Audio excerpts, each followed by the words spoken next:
Alright, we got us going on Twitch. We got us a nice coffee here made up. We got a whole bunch of brass here I need to prime. And then we can click on that. There we go. And then we can go from there, pick some stuff to load and play with and all that good stuff. If I could only get this out of my eye. I'll live. Okay. Sorry about the mess here. Doing a bunch of brass prepping and all that fun stuff. And my bench is a mess, I'll tell you what. Knock the camera over, grab all that. Have to move this for now. It's alright, I'm just a mess right now. Anyways, fun brass stuff. Got some boxes here to load up on. Some brass to prime. Need that thing that's hiding in that drawer I can't get to. Mr. Jadkins, what is up, sir? How are we doing? Oh, there it is. Come here, primer chip flip tray. Words are hard. Alright, so yeah, how's everybody doing? Hope you guys had a nice Christmas. A Merry Christmas. Whoops. You guys on break? Did you work today? Did you work Christmas Eve? Did you work on Christmas? Are you off till after New Year's? I'm gonna spill these somewhere. Careful. Careful, meow. Mr. Crash, welcome back, sir. How we doing? Good to see you. Yeah, we're just playing with the old 350 Legends, yeah. Only 87.5% is legendary. Got everything sorted by head stamp. We got some Winchester, some Sterling, and some, what is this, Browning? And then over here I got some mixed, a couple Hornadies and maybe a few Federals or something. I think I'm just going to work through these Winchesters right now, though, and get 100 of those primed up. Totally gonna spill this, though. That's uneven as hail. What's stuck on this? Oh, that's just how it's made. That's nice. Ooh, you got you a new Garmin. That is awesome. Have you used it yet? That sounds exciting, actually. Yeah, Winchester brass here. Once fired from the range, and then probably once out of the old Legend.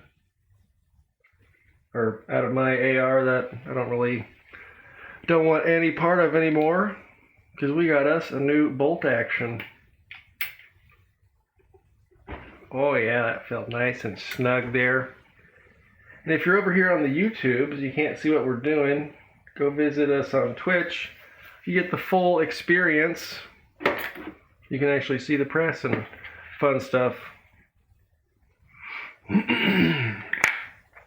Alright, yeah. Got us a Remington primer up in there. It actually felt nice and snug too. I like when range brass primers are still snug.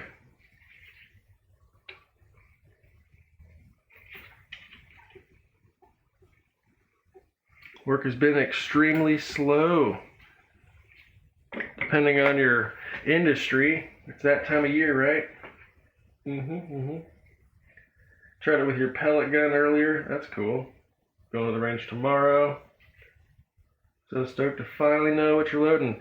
Is that your first chronograph or just your first Doppler enabled radar?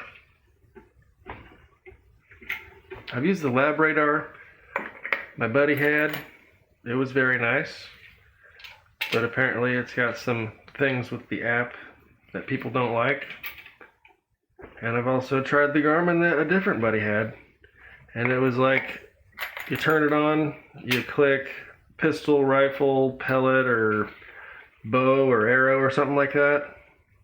Well, that one felt a little loose, or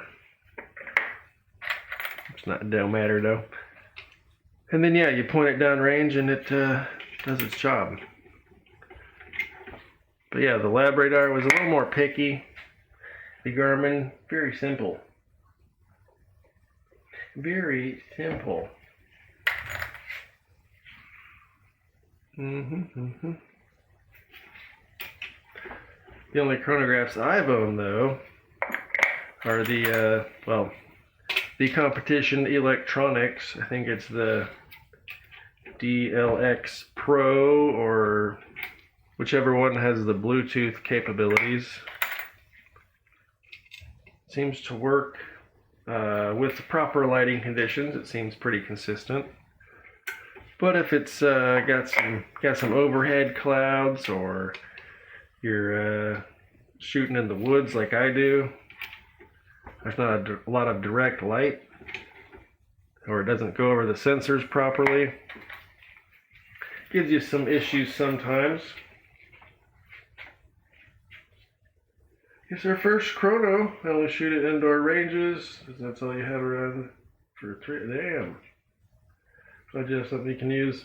Yeah, it's definitely way better than trying to put the old bunny ear chronograph out in front of your shooting lane at an indoor range. That sounds horrible. The one I used to go to, said I was allowed to do it, but I was never, I never felt like just reaching out there while a bunch of ding-dongs are around me doing dude bro mag dumps.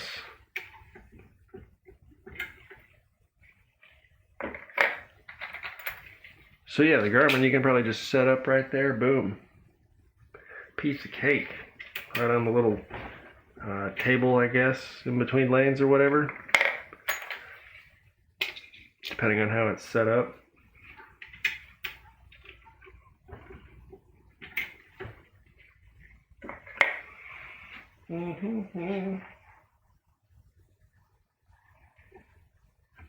Yeah. Anybody else get anything cool for the Christmas?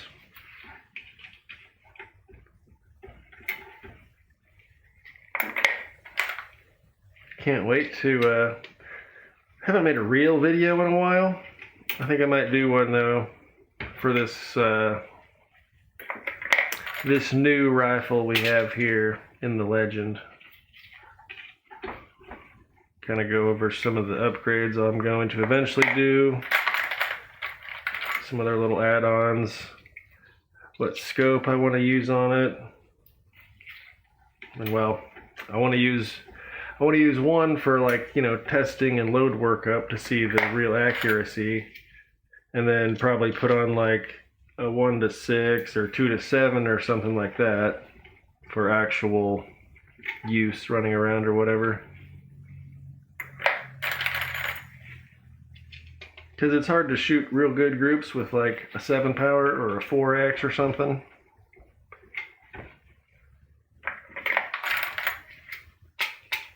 But it's also hard to, shoot inside of 50 yards and run around like a dummy with, 16X.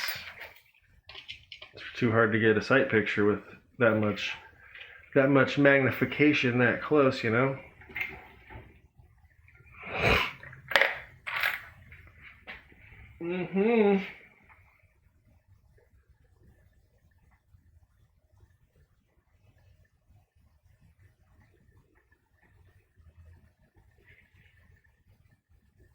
Afternoon on any weekday is a nightmare. It shoots an idiot up because when I backed out of your bay, I was greeted, but Jesus. Yeah, people just flagging you down, waving their barrels everywhere, not not setting the gun down and leaving it clear with the magazine out before they switch to a different gun.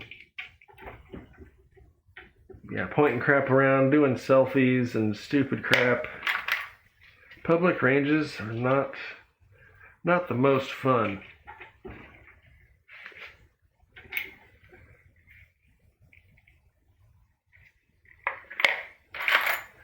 So yeah, if you can, go buy a few acres and build yourself a little range in the backyard.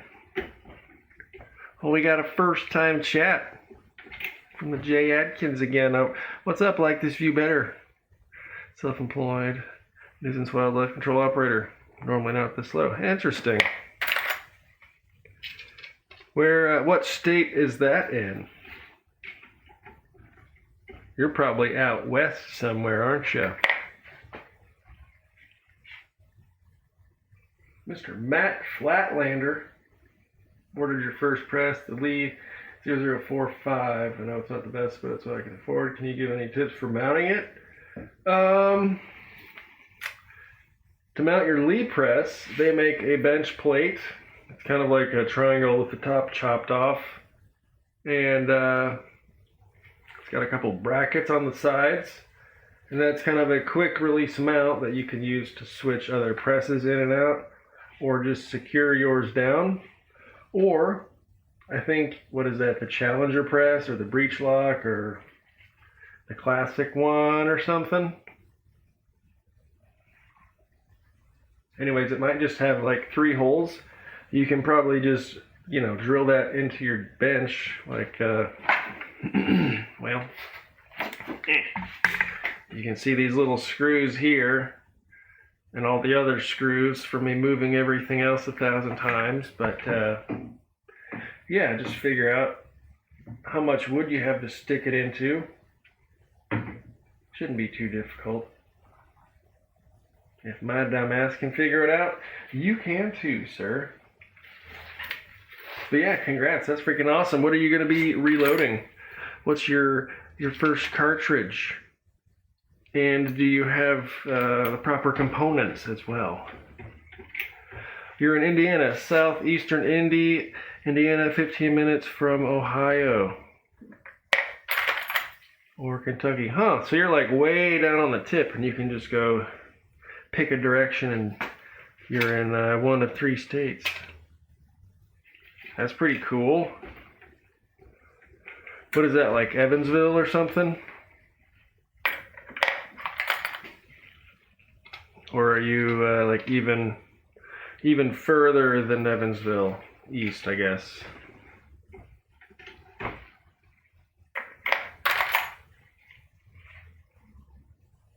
Well, I'll be darned. Look who's in the chat there, Mr. Johnny, 1982. What's up, sir? How we doing this evening? Today we're playing with some of the legendary 87.5% of the 400. Why would they go and one-up themselves like that? That's just bad marketing. You thought this one was really good. Well, next year's release is going to be so much better. You know what I mean? Actually, I have no idea about the 400 Legend. I'm sure it's a mighty fine cartridge, right? But I think it's a different bolt face and probably different magazines and more complicated than just a barrel swap, I'm guessing. You're in the opposite corner, closer to Cincinnati. Okay. Yeah, I've got family in Indiana, and I go through Evansville to get up their way. As I come through Kentucky via, what is it, I-69? Yeah. Loading 38,357. You've been using the Lee loader, but it takes too long. Yes, the Lee loader, while it can produce ammunition, it takes forever. But if it's something you want to like put in your bug out stash, or maybe do the load work up at the range, if you bring a little scale with you, you can do that. But as far as rifle work, a little bit less useful because it only neck sizes. But if you're doing some kind of rimmed cartridge, 357 like you are, or 45 Colt or 44 Magnum, any of those, you can do a pretty solid load work up at the range while you're there, or at least like test up to where your pressures might begin, or see what your max charge looks like. If some of you guys have issues getting out to the range, you only go like once a month and then you get to test something. Well, that could be a way to stretch out your less miles back and forth. How about that? Words are hard.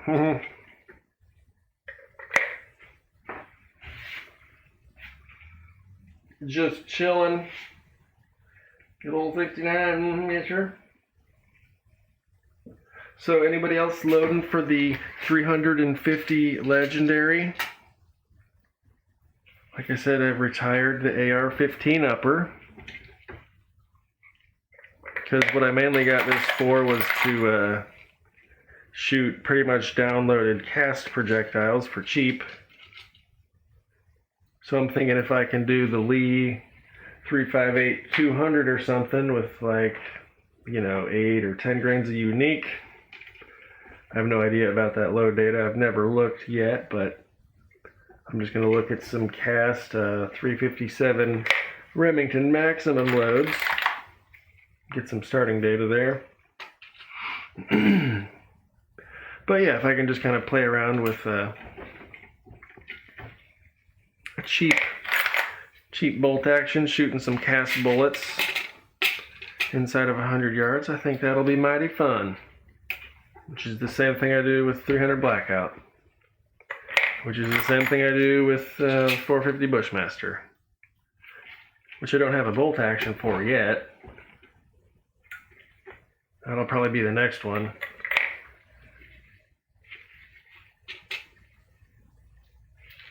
Because I was like, wow, reloading's fun, and just kept getting new cartridges and just different AR-15 uppers basically. And well, it's fun, but with reloading you have to also make sure you can cycle the gun, which is a big part if you're running a semi-auto, of course, but it can also be troublesome and lead to headaches. And if you're doing stupid stuff like me, where I'm doing like stupid duplex loads or trying to load up big cast bullets that might bulge out the case way down here or something, that affects feeding with semi-autos, all that fun stuff. So go to a bolt action and you remove about 5 other variables. So if I can just single feed and have some fun, we'll be in business.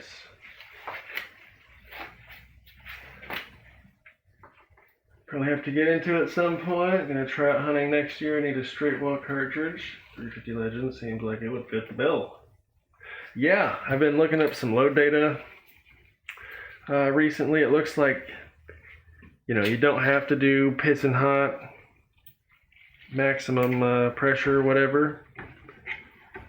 If you want to do some downloaded like 147 XTPs or something like that, it's still a pistol bullet, but I guess people push those up to 2,000 plus, which is really not bad. That's pretty much the what do you say? Well, it's like basically 300 Blackout running a like 150, 60 grain doing the same thing. A little under 2,000. But it starts at a bigger diameter. You've got roughly the same ballistics with the same weight going the same speed. And you can hold the same amount in, the same magazine essentially. And if you were suppressed, you could load up 300 grains or something silly in this compared to a Blackout, which the heaviest I've seen is like 245 grain or something like that. I think it was an Acme. An Acme cast 245 grain for the 300 Blackout. That's a big heavy bullet. But if these can shoot, 250 to 300 plus at the same speed, 1050, seems like this would obviously be better for subsonic use, being that it's heavier and it's a bigger starting diameter.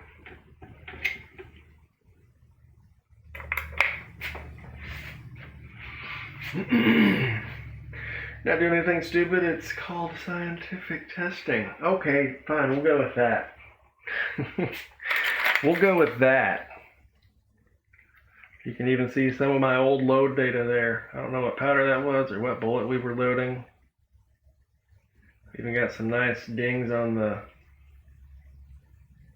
case head there from the old extractor or whatever, punching that out. Pew!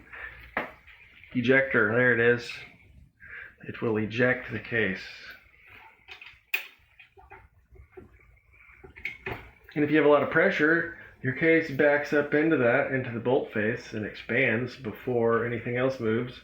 So that's how you get those little extractor grooves in your case heads. Or ejector grooves. Extractors would be here on the rim.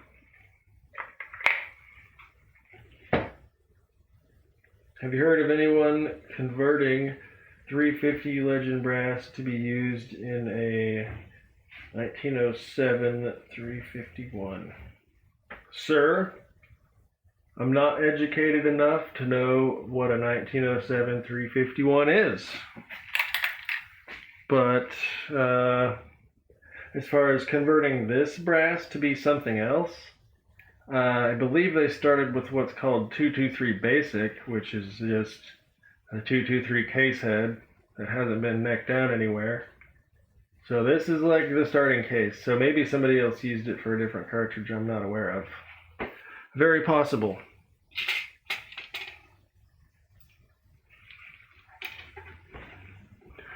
I kind of want to be a smartass and make a Wildcat where you neck this down to, say a 30 caliber or something, and then you trim it to here, and then you run it suppressed, and then, wait, we're back at 300 blackout. What about, though, hear me out, if you go to 6 mil, you have a 6x45. That thing actually has really good ballistics. I don't know why it's not a SAAMI approved cool guy cartridge, 6x45 would be sweet. If anyone can find a barrel for that that's not like $500, let me know. Because like I said, I took my Legend 350 Legend barrel. Well, I need to take it out of that upper, and what I want to replace it with is the 6x45. Okay, so anyways, that's the 6x45, which is up from 22, you go to 6 millimeter, 243. And then you got 25x45 sharps, which is a 257 diameter in the 223 case, right? I hear that thing's really cool too, but I don't know anything about 25 caliber stuff. But then, has anybody heard of a 223 case necked up to 6.5 diameter? What is that? What is that case called? Because if you skip 6.5 and go to 277, you've got a 277 Wolverine. And then if you go to 284, I don't know if that's a thing yet, a 284 by 45 case. No idea what you would call that. And then you go to 30 caliber, you have 300 blackout, right? So is there a 338? So if you just barely neck that down to 338, would that be a thing? 338 by 45 and 6.5 by 45. Are these things yet? Are these things yet?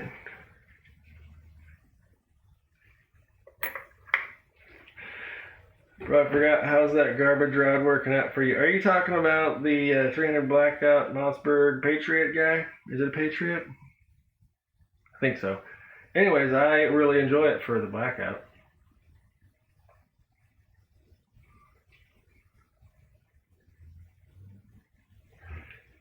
6.5 Grendel is from a, I don't want to get it confused. I think it starts as a 220 Russian, and then they turn that into like a 6 something PPC, and then you can go to your ARC or your Grendel or whatever. But I don't know what they, if you neck a 223 case to 6.5. I don't know what that is, but I know it's not 6.5 Grendel. Which I actually bought a bag of brass for, and I don't even have a gun. So you guys know the rules, right? You guys know the rules. If you buy or have components for a gun you don't have, you pretty much have to buy a gun in that cartridge. So 6.5 Grendel's definitely on the list.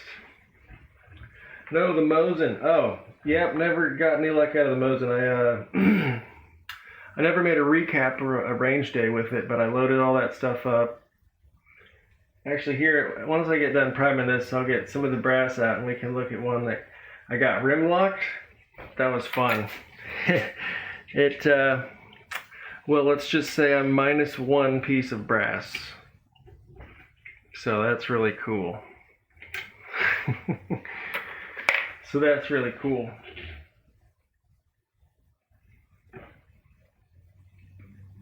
Mr. Paul, what's up? How we doing? Hope you are well as well, sir.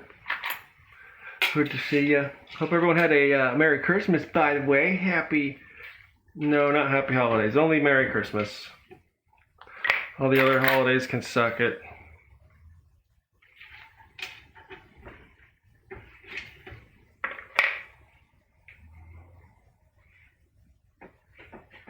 Yeah, you been studying hard, Leo?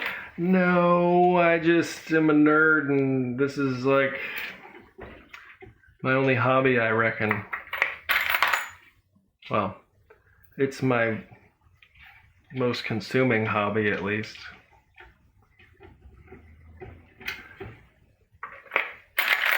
Most consuming hobby, at least.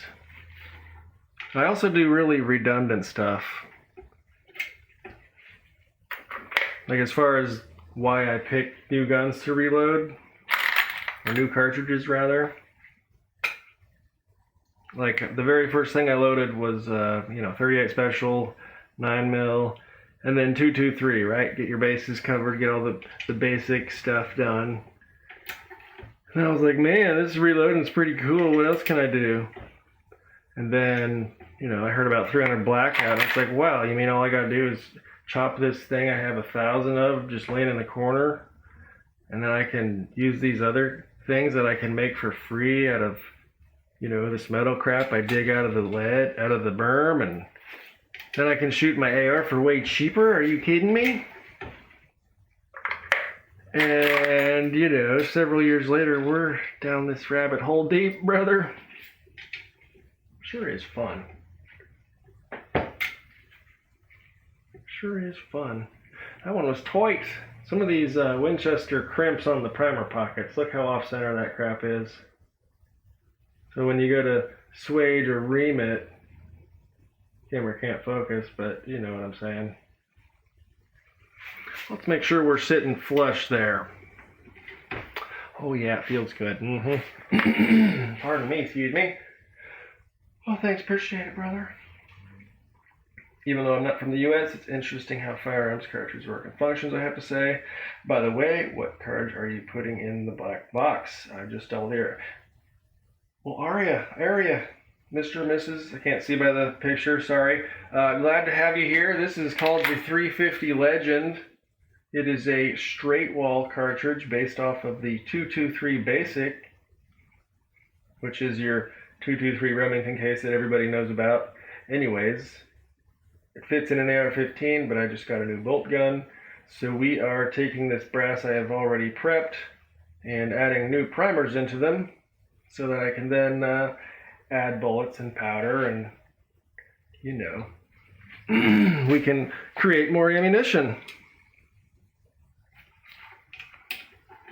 So where are you from? Glad to have you here.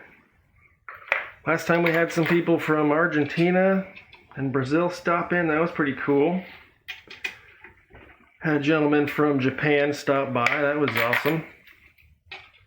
Blows my mind that people from across the world watch my stupid stuff, but it's pretty cool. Thanks for stopping in.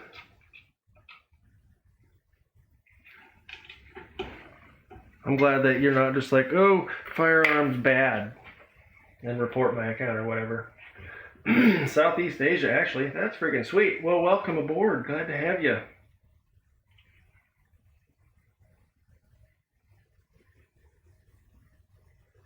Rather off some cartridge conversions like they were nothing.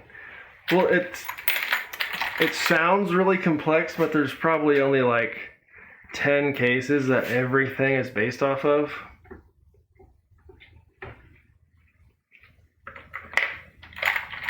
Oh, what's up, Crash? Over on Twitch now, actually seeing what you're doing. Much better. Thanks for joining, brother. Glad to have you. Yeah, guys, if you haven't yet, you can stop over on Twitch TV/DummyRound, and you'll get the full view of the bench there to see, to better see what's going on. Hello from Australia. Welcome aboard. That's freaking awesome. Like I'm John Wayne. Good to have you here. How are you doing? What time is it out yonder way, sir?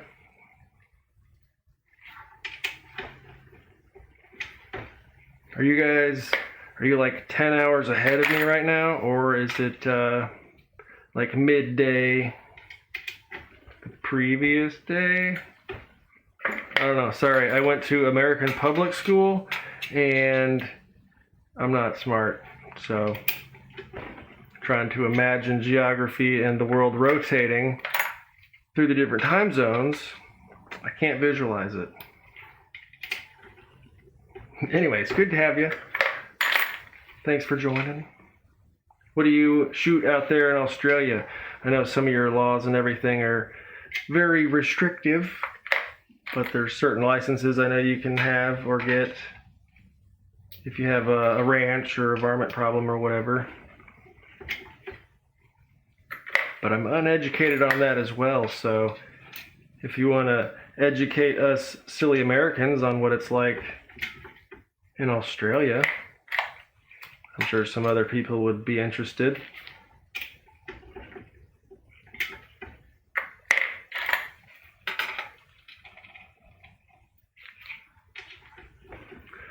So yeah, we need to make a Wildcat with a 6.5 by 45 case and a 338 by 45. Unless those already exist. I'm sure somebody out there made something, but I haven't heard of them yet. But anyways, yeah, like there's only maybe 10 parent cartridges for every modern case we're shooting these days. Except maybe the PRC cases are the newest ones. And for whatever reason, they made different ones for each PRC. So the 6.5, 7, and 300 are all different. They're not the same parent case. They're all different lengths. Maybe they're the same parent case, but the 300's way long, the 7's shorter, and the 6.5's even shorter. But why wouldn't you just take the really long 300 PRC and neck that one down to each, diameter? They literally changed the height of each case. I bet that's so you can't be a dummy and chamber the wrong one into the wrong gun. I bet that's what they did.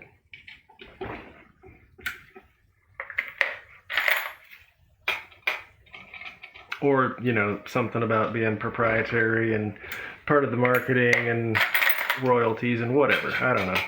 There could be 1,000 layers to it. Hard telling.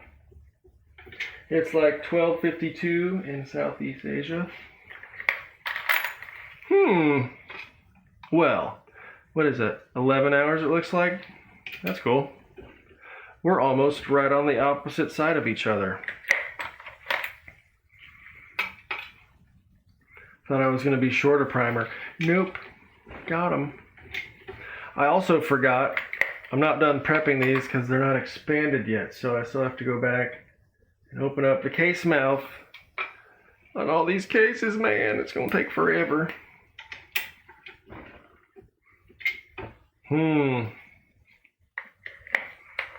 It's like starting over with a brand new cartridge, except I already did a whole bunch of testing and none of it really worked very well. Almost lost one. That would have been about, 8 cents down the drain. But there's a 5-second rule with primers, so they're good. It's all good to go, don't worry.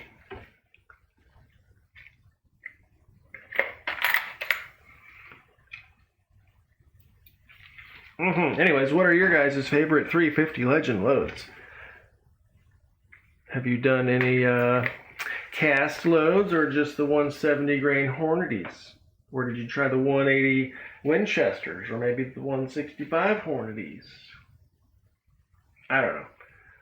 My goal originally was to have the 200 grain RCBS copy and just shoot those out of the AR as a blasting kind of plinky load, but wasn't really able to get those functioning properly through the AR action. So we're going to have to go back and revisit this with the Bolty, which unfortunately I cannot show on YouTube. I could show you guys on Twitch. I got 3 people on Twitch right now. What's up, brothers? Welcome aboard. You like 35 Remington? Sir, I'm a fan of the 35 Remington as well. Look at that. 100 primers, 100 pieces of brass. It all worked out. But I still have more. Should we keep priming or should I get to expanding? What should we do? Because all these are going to need expanded regardless of what primer I put in them. But I'm sure you guys don't want to see me do that several hundred times. That's not very exciting now, is it? Or maybe it is. I don't know. I don't mind. I don't mind.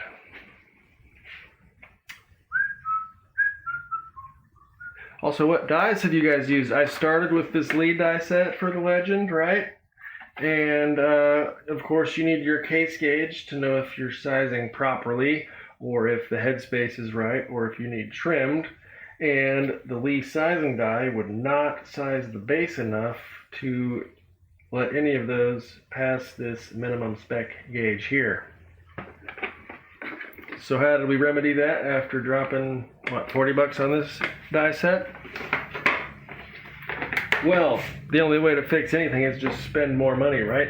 We went and got the Lyman MSR die set, which has a small base die made for your modern sporting rifle, which is essentially your AR-15, right? So yeah, small base die helps with chambering and functioning in a semi-auto.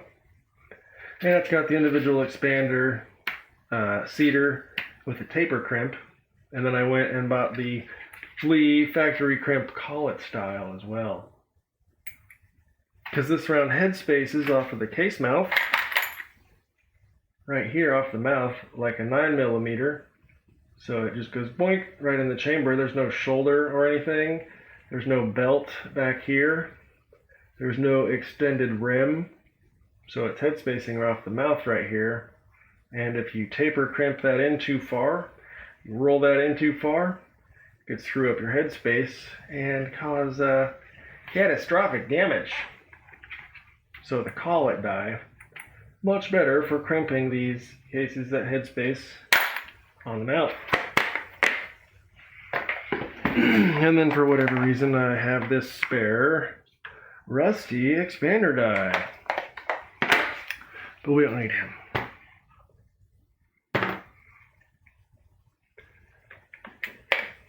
Well, I got these primers out. I guess we'll just keep priming. Also, I want to just call it 9mm plus P, right? Not a 350 Legend, it's just a 9mm plus lots of P. It could be P times P, right? No, P twice, not P squared. what's the pressure limit of 9 mil? Like 35,000. You double that, you're way over that. Never mind. We're not gonna double the P of the 9 mil. It's just plus P plus plus plus. Okay, I'm just gonna keep on priming. You know, it's also funny. I think it was last week maybe, or a week or two ago, I was doing the casting streaming for those sinkers, fishing weights, right? And I threw in and recycled all of the 200 grain bullets that I want to use for this project before I knew this project was going to exist. Does that make sense? I got rid of all the components and recycled them into something else because I didn't know this was going to be a thing. That's fun. They weren't bad at all. I just didn't think this was going to happen. So that's fun. Now we'll just have to cast even more of them. Lee sucks. You know, actually, this is my only lead die set I've really had any issues with, to be honest. And we're just going to keep priming. Do you think this is more than 50? This is at least 100, so I'll need the big box there. I'm going to go with the 50 pack and hopefully finish these Winchesters. Because, you know, I got to keep my brass all sorted, especially when we're doing stupid cast bullets, and the case wall thickness is different, and I'm going to be doing cast bullets, so those are going to be over diameter. I also want to try some 357 bullets, again, over diameter, so you're going to need to figure out which brass is thinner to still fit in your chamber properly without the case bulging and not feeding properly. Why couldn't they have just made it based off of a 357 bullet to begin with? Because there's not a lot of 355 rifle bullets. There's about 12 trillion pistol bullets, but no 9mm rifle projectiles. So silly. 2000s off, man. Why'd they do that? What firearms do you own? Sir, are you a federal agent? Because unfortunately I lost all of my firearms in an unfortunate... Yeah, I don't own any firearms, sir. No, we're talking about this new, to me, Howa 1500 chambered in 350 Legend.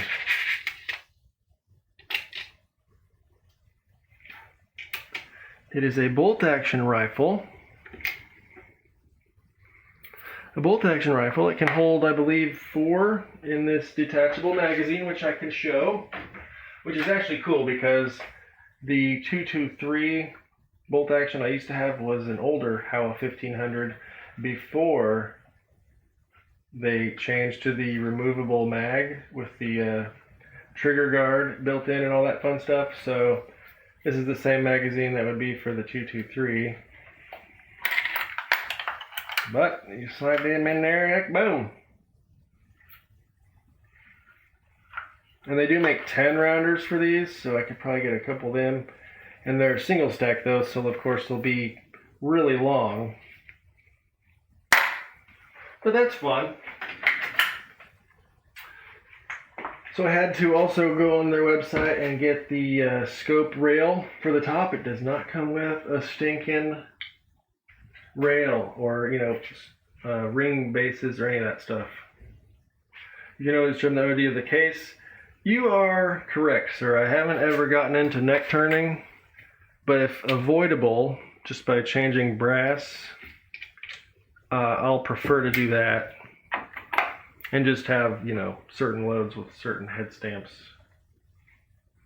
But you are correct. I've never turned my brass and I've never annealed my brass, and those are both things I believe would be beneficial in certain things we do here. I see the benefits in all of it. Or, you know, the use cases. Man, these primers are satisfyingly tight. And people say you don't get any feel when you prime on the press. Well, they must have neuropathy or something, some kind of nerve damage to where they can't feel their hands. Because I can tell exactly how these primer pockets are feeling. And like I said, in that other box, I was like, ooh, this one's loose. It wasn't that bad, but I could tell compared to all these others, there was a loose one. Or there was one that was looser. Like this one, slightly less pressure required, but still tight enough for a couple fire rings. Have we ever played with the 160 grain on Creedmoor? Sir, I have not. I don't own or shoot 6.5 Creedmoor, if that's what you're talking about. But 160 grain, that sucker would be like 4 miles long.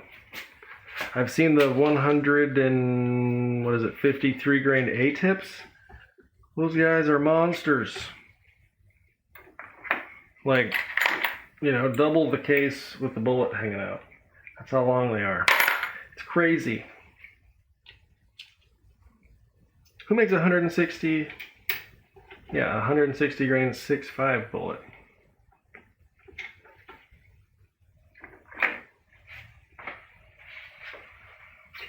I know the old like 6.5 Arisaka from World War II, I believe, but I don't know when it was made, probably way before that. Or the Carcano. I think those were really heavy 6.5 bullets, like 160 plus, but they were a really long round nose design. So that's probably way different than we're talking about. So I don't know.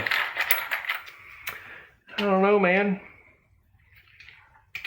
It's probably a Berger or Lapua. Oh, Hornady makes a 160 round nose. Okay.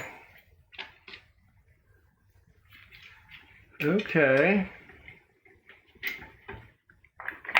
Interesting. But no, sir, I don't shoot any 6.5 Creedmoor.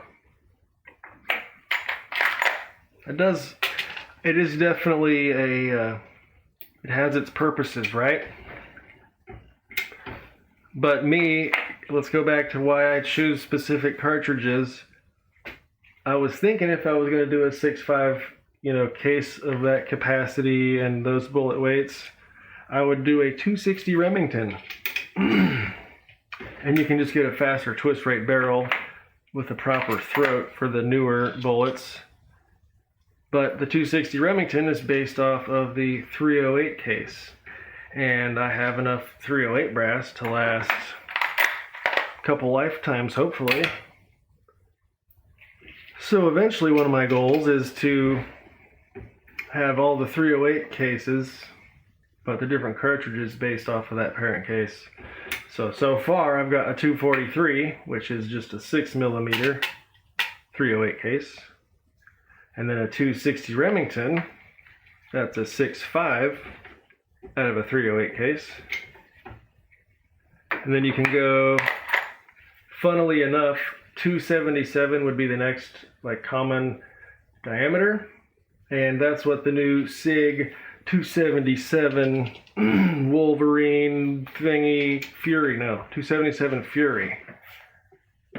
All that is a 277 diameter 308 case. So they're shooting 150 grain bullets, going, maybe a couple hundred feet per second faster than a standard 308 shooting 150 grain bullet. And it's just a slightly smaller diameter. Talk about reinventing the wheel, 70 years later. Anyways, from there, the new SIG cartridge, you go to 708, which is 284 diameter. And of course, 308 Winchester. You go up from there. I think we're at 338 Federal. Oopsie. 338 Federal. Then you go up from there to 358 Winchester. And all of those are based on, not Starline. Have I been grabbing Starline this whole time? Yeah, I think all of those are the 308 cases. Except Sig Fury is 80k PSI. That is correct, but only with the steel case head bimetal cases. So if you're running standard brass, you're still limited to that 60k PSI. So you're still only going to be pushing 150 grains at the same pressure with a very slightly higher BC, because it'll have to be longer with the shorter diameter.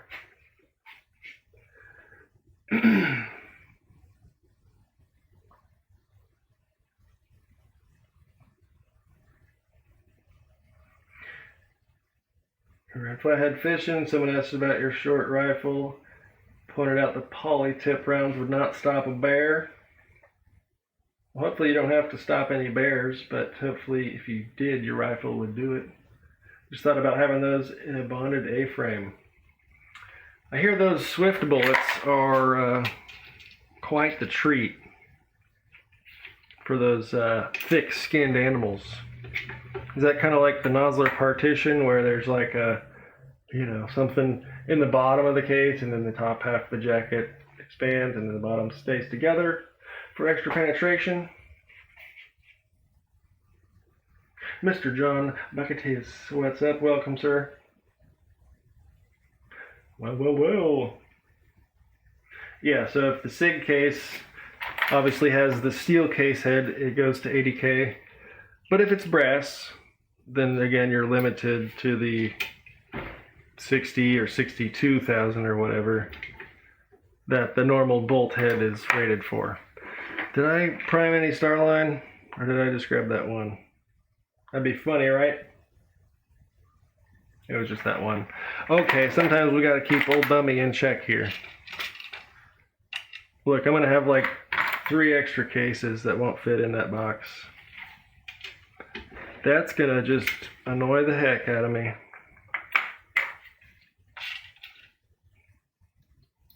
Because what's the point of sorting all the brass if you put them all in the same ammo box or ammo can and unsort them, right? I should probably put notes on them, what primers I'm using. But I'm not going to be using Magnum primers unless I have any sort of issues that would require a hotter ignition, if you know what I'm saying. But I haven't experienced that with the smaller case volume. I don't think anything's going to get, even close to 30 grains of powder. However, with the Bushmaster, running big heavy loads of 1680, some of them even compressed, like 50 some grains, that often requires a Magnum primer to properly ignite. But the Legend, much smaller case capacity, have not experienced the need for a Magnum primer.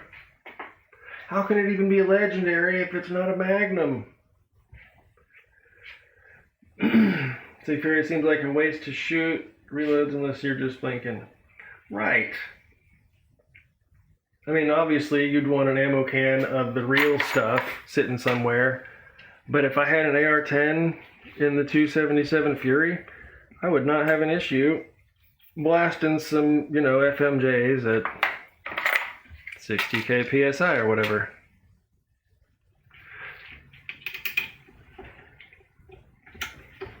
And I'm sure if you really wanted to, don't take this as advice, but if you really wanted to, you could probably load your brass cases to those pressures and just know that you're not going to be able to reload them again.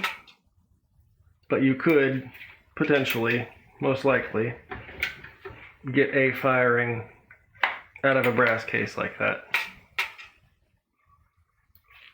if you had to. Because, have you heard of proofing loads? How they actually test the chambers and all that? Those are like 50%, I believe, above the specified pressure. So if our cap is 60K and you add 50% to that, you're at 90K. So if your gun's rated for 90K, you could probably get a pretty hot brass, load out of that if you had to.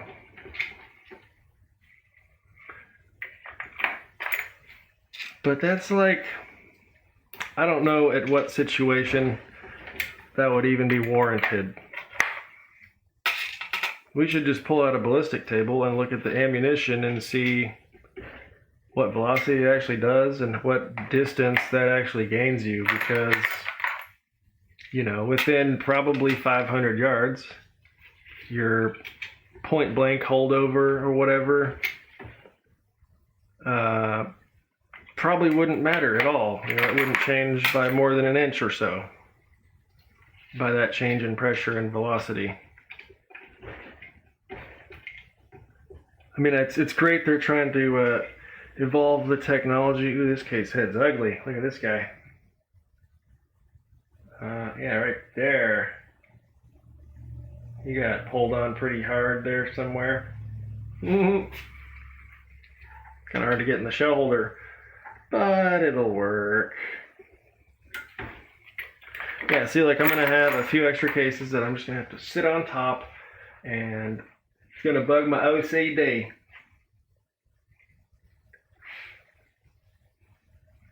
Yeah, that scares me. Well, nope for now. Yeah, definitely don't be doing that. Don't be doing that. 80K is a lot. Would the rifle even handle that? Yeah, that's what it's spec'd around. Like, that's what they built it for. So it would basically be like running the real 277 would be like the Magnum load, and then running the brass case would be like running the 38 special version of it in your 357 Magnum. Oh no. They should just call it, the 270-08 plus P is what they should call it, right?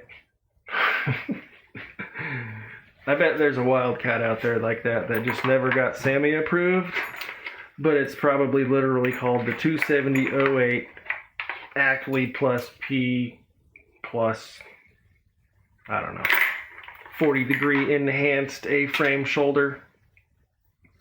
Let's get all the buzzwords in there.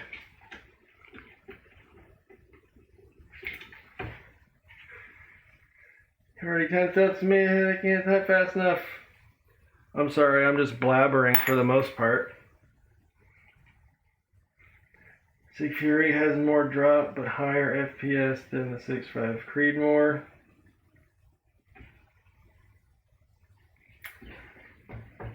Yeah, what would since you can fit both the 6.5 Creedmoor and a 308 in an AR-10 platform, I wonder if what was I just saying? Because I started reading and then my brain took a fart. Shit, I don't know. I started reading the chat. There's an old Wildcat that is the 270-308. See? Somebody already thought of that stuff way, way long ago.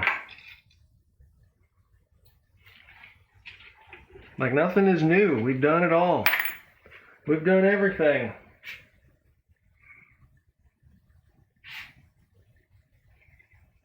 Also, what's up, Hemis? Welcome aboard. Is it Hemi Scrub or Hemi's Crub? Sorry, reading is hard. There's an old Wildcat called the 270-308. See, I think that would be cool.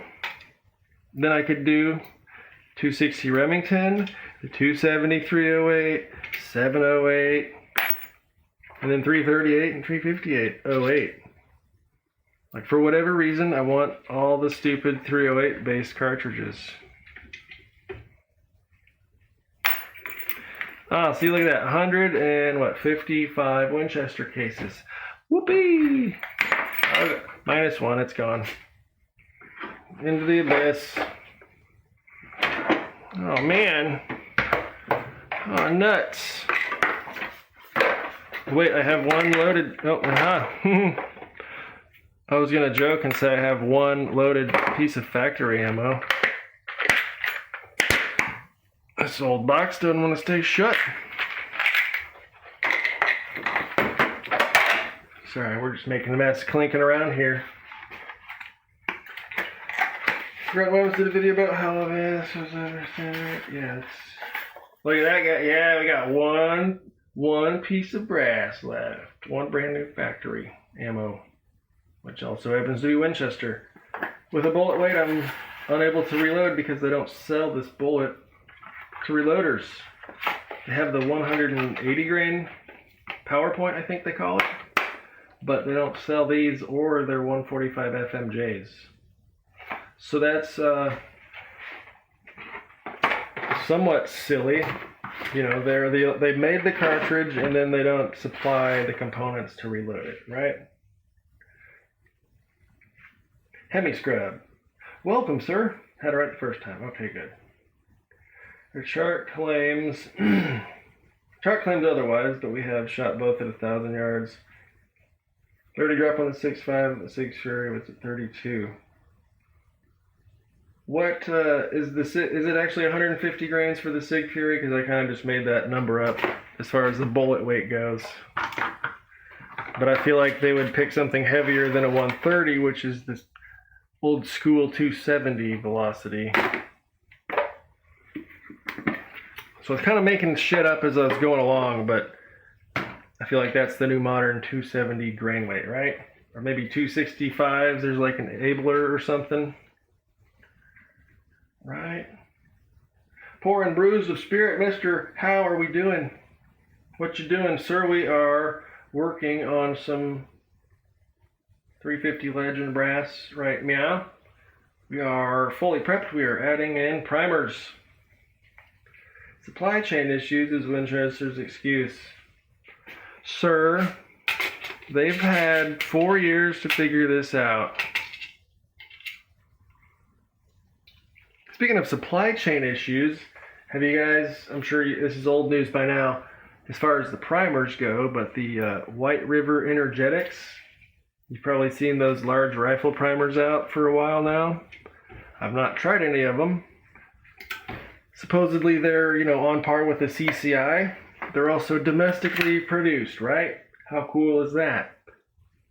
Same company is apparently going to start producing their own powder here in the States as well. So that'll be awesome if they don't just throw all that at the ammunition loaders, the OEM guys. If they send that to the reloading market, that would be cool.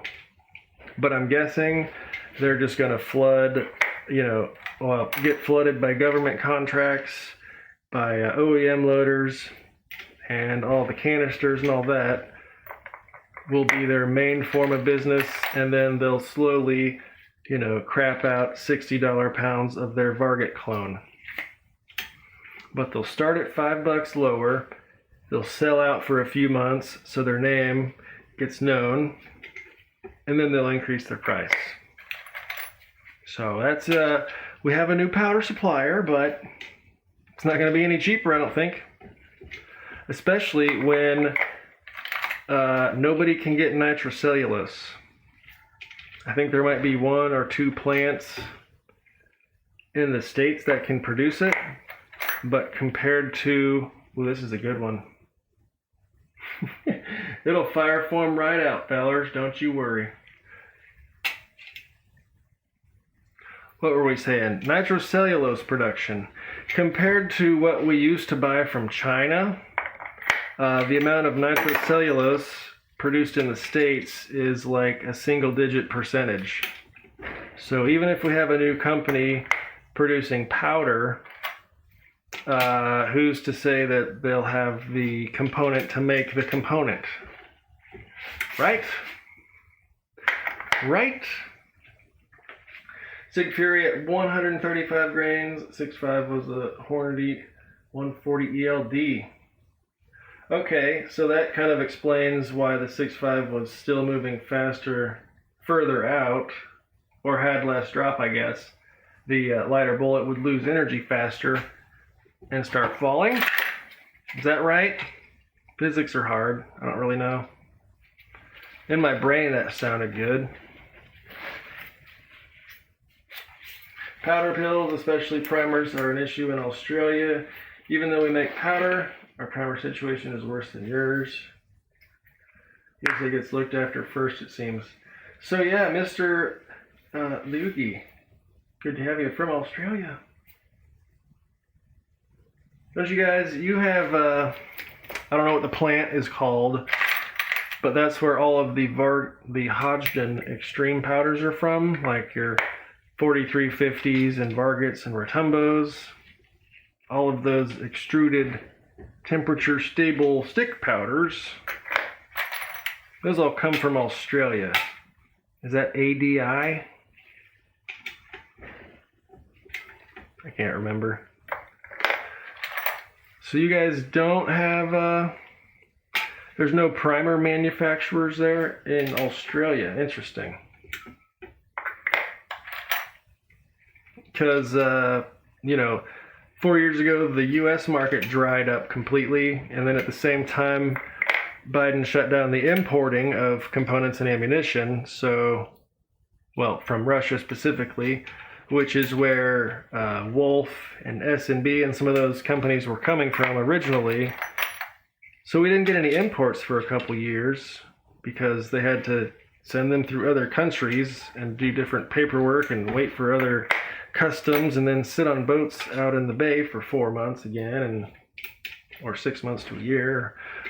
You know, guys, the whole thing. It's all silly. It's all games. You can't take the guns, but you can limit the supply of stuff to feed them with.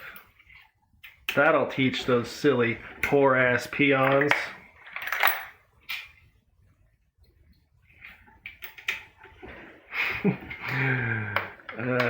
I feel like every live stream I get a little more tinfoil hat. A little more of it comes out. We'll say that. I've had the tinfoil hat on for a long time, but I try not to get too political. But damn it, I think we're past that point. So, tinfoil hats, welcome aboard. Good to have you guys.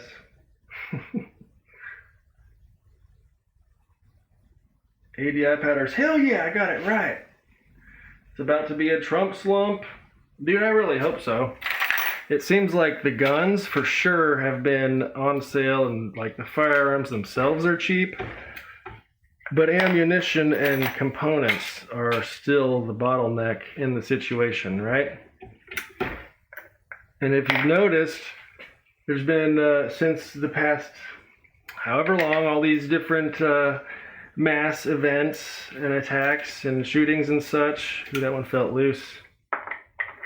We haven't heard one time anybody say, let's take the magazines, let's take the high capacity things, let's ban the assault rifles. You only hear that around election time, but during the past 4 years with all the school shootings and whatnot, not once did they say, let's take the guns, because they know we don't have any fucking ammo.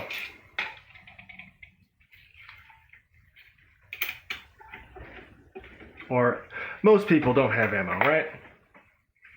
Or know that it's very cost prohibitive. Wait a year, 2 tops, prices should come down. When they do, you better stock up. Yes, sir. Always stock up. Fingers crossed. Yes, sir. Had 10 bottles of H4350 I hoarded back in 2020. Heck yeah. Hope it stays good. Dude, you should be able to store that stuff for like 100 years. Just keep it out of the sunlight and keep moisture away from it. But it can be in hot or cold weather as long as it's not wet and it's not in the sun. So if you have to store it in a shed, that's fine. If you have to keep it in your garage, that's fine. Just keep it out of the sunlight and out of moisture. But don't seal it in an ammo can or something with a gasket that actually would contain the pressure. Because if it were for some reason to combust, you'd basically have a bomb.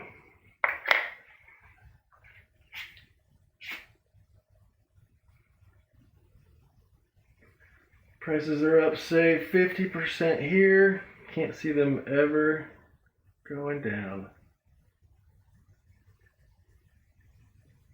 How much is, do you guys use pounds in Australia? What is a pound of powder costing you? So I think right now, you know, Varget, that's like the hot rifle powder pretty much everybody uses. 60, 65 bucks right now. What is that equivalent to in AUD? Is that the Australian dollar?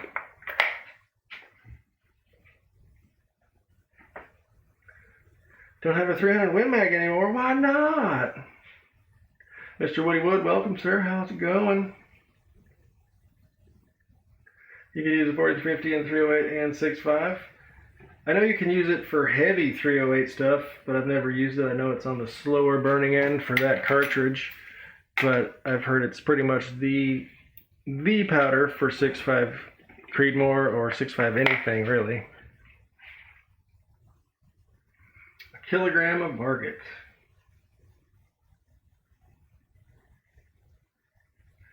To a constantly under attack is a worry because our politicians copy yours, and yours sometimes try to copy ours. Yeah, they, I've heard that argument a lot. Like, yeah, but Australia, they just said they were going to turn them all in, and everybody was like, yeah, cool, we're just going to do it. I don't think it was that easy. There was hopefully a lot of mass non-compliance. A lot of stuff didn't get registered, I hope. But yeah, I hope none of that crap comes over to the states. Although there are some individual states that have really crappy storage type laws where, you know, you have to keep it locked in a safe if you have any children in the home or whatever, and your safe has to be bolted to the floor and it's gotta, you know, be permanently attached and so on and so forth. Silly ass laws. $80 for a kilogram of Varget. Holy moly. UK TV license policing always makes me laugh. And then I cry because it's real. Oh my god, I've seen the memes. But like stealing the television signal. Oh. They just gotta have their taxes and license fee collected. What would they do if they didn't know what you were watching in the privacy of your own home with your own family doing whatever the hell you want to? Check that, maybe 160. Holy crap. Let's back up though, because I'm an ignorant American. How much is a kilogram versus a pound? I don't know the conversion rate there.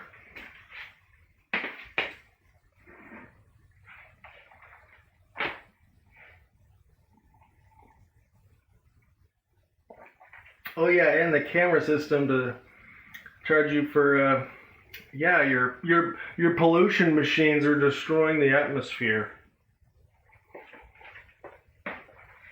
Don't even get me started on the green scam. Oh my god. I could probably rant about every single thing in society. Don't get me started, boy, I'll tell you what. Or do it might be entertaining, I don't know. Let's just not get kicked off the progressive YouTube, because I don't know what I would do if my channel got banned. Probably wouldn't be able to have these nice fun discussions with you fine people. I guess we're going to keep priming. That's 45 Starline cases. It looks like we'll have not as many as the Winchester, but enough to have to awkwardly do a partial box afterwards. 2.2 pounds to a kilo. Okay, so that's really not too bad. So 65 bucks times 2 is 130. So 2 pounds, 13 would be 10%. So we're talking 156 bucks for 2.2 pounds Varget USD. we go. I think powder might even be the same. We're going to have to break it down per grain or something. But loose math, a kilo, well, per weight, it seems to be about the same price.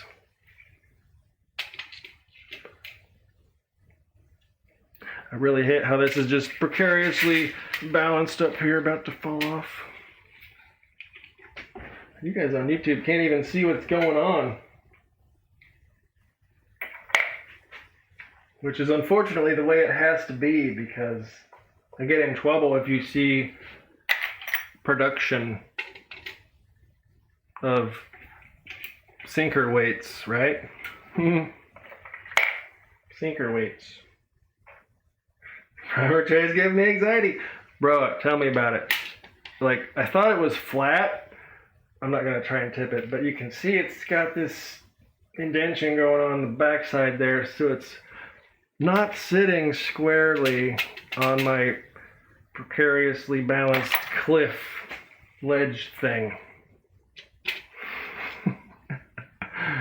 At least you guys will get a nice laugh if I spill the other 98 primers I've got left there. All right. Woo.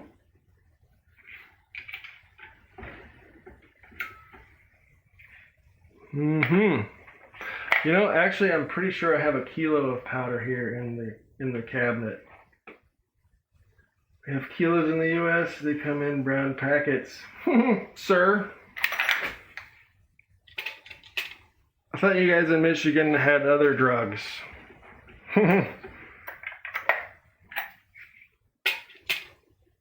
Not just Michigan, hell. Aren't more than half, or probably over 30 of the states, you know, legal or recreational or whatever the hell now? Then you got some states like, what is it, Colorado and Oregon and a couple of them, they just said all drugs are good. You can do whatever you want. That is just blows my freaking mind.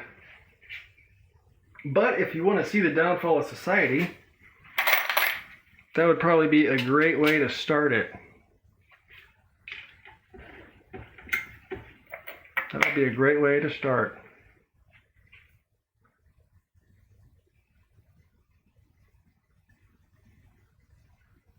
Someone in the UK was asking for US flour to make biscuits. Someone sent him a kilo wrapped in foil and tape. That's funny. Mr. Woodywood, have we gotten a deer with the 400? Sir, unfortunately, I've only gone hunting like 5 times in my life and never got anything. And this is also the 350 legend, which is why we're only 87.5% of the 400. So I've never 400 and I've never deered with the 400 either. Unfortunately. Maybe someday, you know.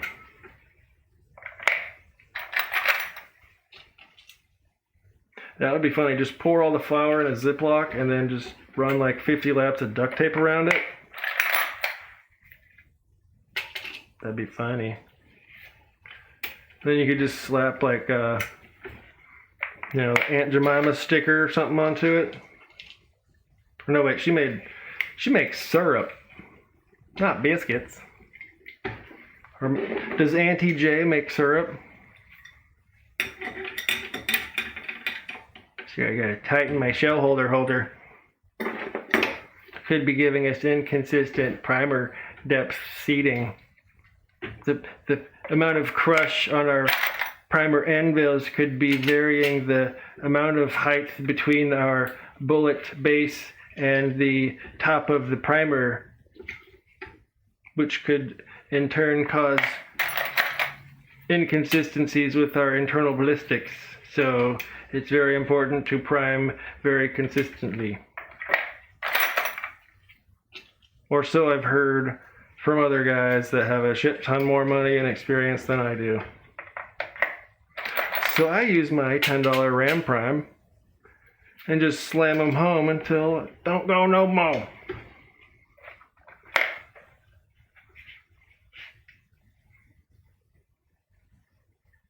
Hey, you have a good night, sir. Thanks for stopping in. We will see you next time. Merry Christmas and Happy New Year. Yes, sir. Yes, sir. So now we have some more people in here. Who got the best gift for Christmas? Or who gave the best gift? Did you guys wow anybody? Did you guys wow anybody, or did you just buy crap for yourself? Run up credit card debt because you have an empty hole in your life and you need to fill it with material objects.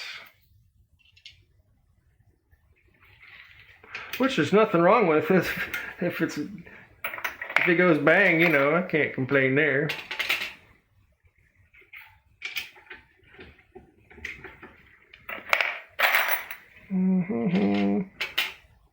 No, I got my parents. I fixed their security camera system so it actually works now, and they can monitor it from their TVs and record and clip it and all that fun stuff. So that was pretty cool. That was cool.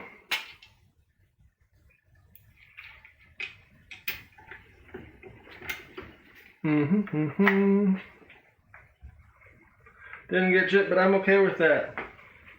Yeah, I pretty much buy myself crap throughout the year. I don't need a specific day to whatever.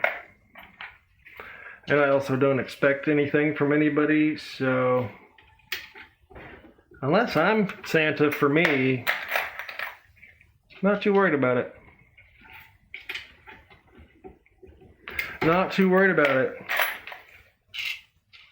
And I've got a birthday really close to Christmas, so it always kind of just got lumped up together, which has never been a big deal either. Then you got New Year's right after that.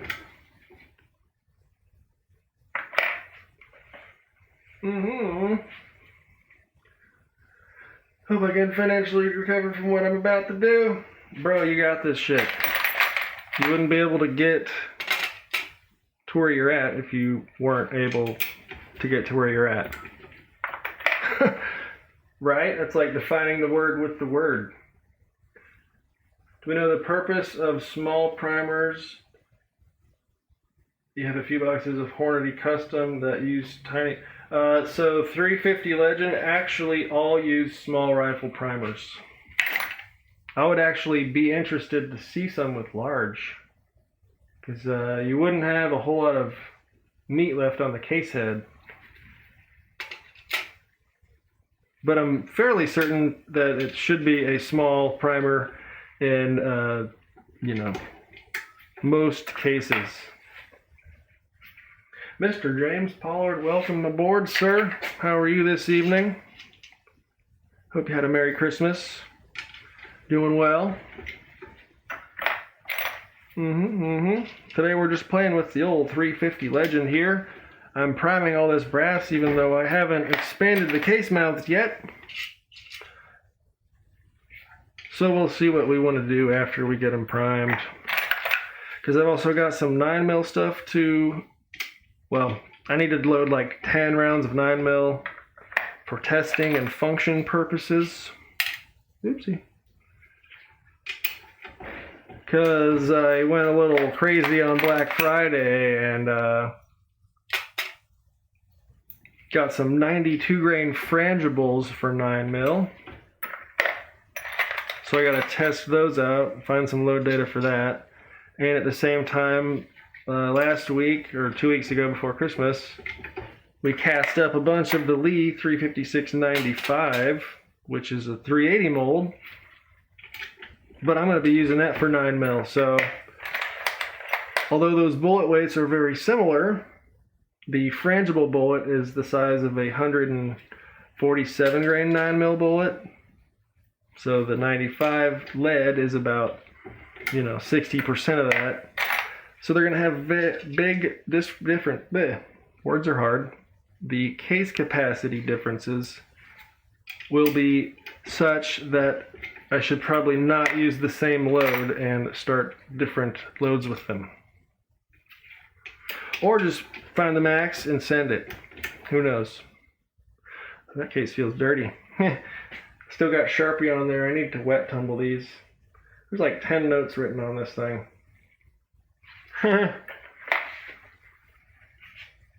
You got a Pollard in the chat. What up? I hope you're doing well. Yes, sir. Yes, sir. Thank you for asking. It's Friday. Had a short work week. Went in yesterday and Friday. Well, Thursday, Friday.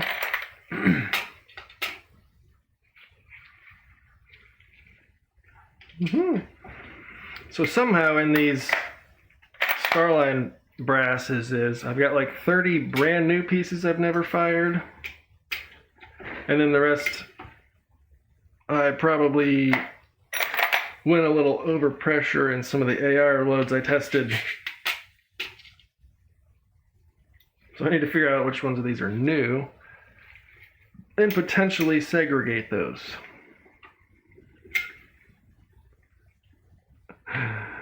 What you saying? Better put on that tinfoil. Oh goddamn! I have to. YouTube is silly because it defaults the chat to be the top-rated message that it shows me, rather than showing all of the chat in the order. So I apologize if I haven't read your comment, but I saw it over there on the monitor. I did not see it over here on the broadcasting device. There we go. Yes, put on your tinfoil hat. I'm letting stuff slip out every once in a while.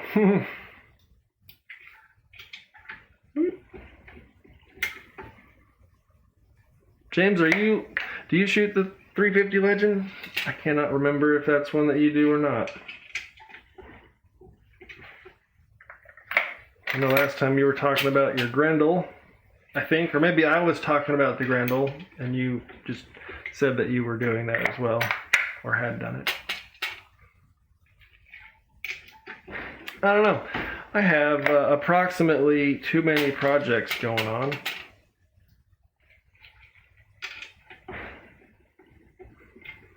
Wouldn't it be cool if we could just not have to work every single day and do some recreation maybe every once in a while? All right, there's some Starline. Yes, beautiful. These are apparently way thinner in the case necks than the Winchester.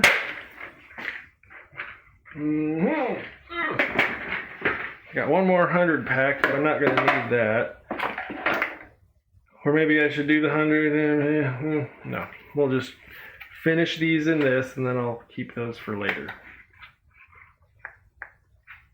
You do not have a 350. Sir, it appears you need a new gun. Or maybe you should get the 400 Legend and tell us all about that. Ooh, see, yeah, this is one of the new ones. We can tell by the clean primer pocket, and there's no soot on the inside. I'm really not too worried about it. These are all going in the bolt action now, so I'm going to let them all pretty much fire form to that chamber. And, well, see, I've got the little mini lathe trimmer. I need to get the correct pilot, but I'm going to keep them all eventually at the maximum trim length, so they all have the exact same headspace. But for now, I've just got to get everything fired through the gun so it can kind of blow out to that chamber. I'm just guessing it, almost lost one. I'm guessing it'll be a little bit tighter than the Bear Creek.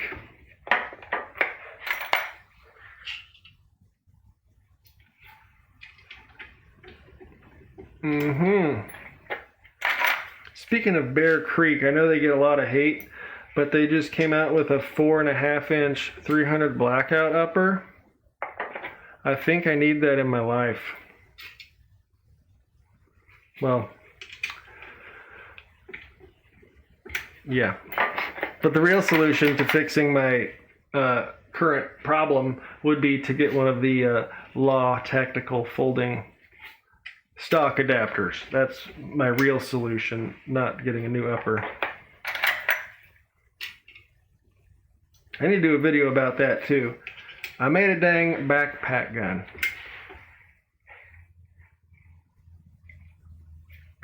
I made a new backpack gun, but it's about 2 inches long right now.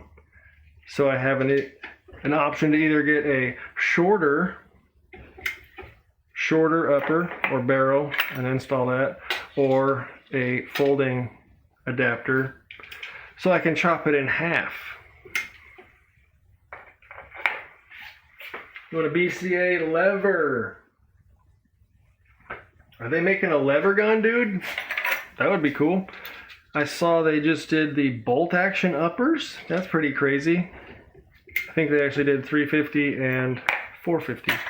350 Legend and 450 Bushmaster with the freaking bolt action AR upper. That's crazy.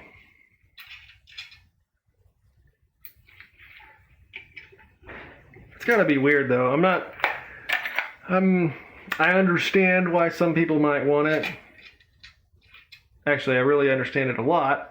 Basically having a magazine fed bolt action without having to buy an expensive chassis or anything like that. That's pretty sweet. But it just seems weird.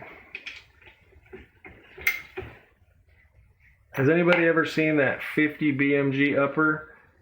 That guy looks funny. It's a bolt action, but the upper is actually considered the firearm. Because you have to have, it's a weird thing, but it would be sweet and funny. Single shot 50 BMG upper receiver, that's funny. The lever takes the AR upper. That's pretty sweet. I think maybe I saw that at last year's SHOT Show highlights or something. Somebody was making a cool lower receiver or something with a lever action.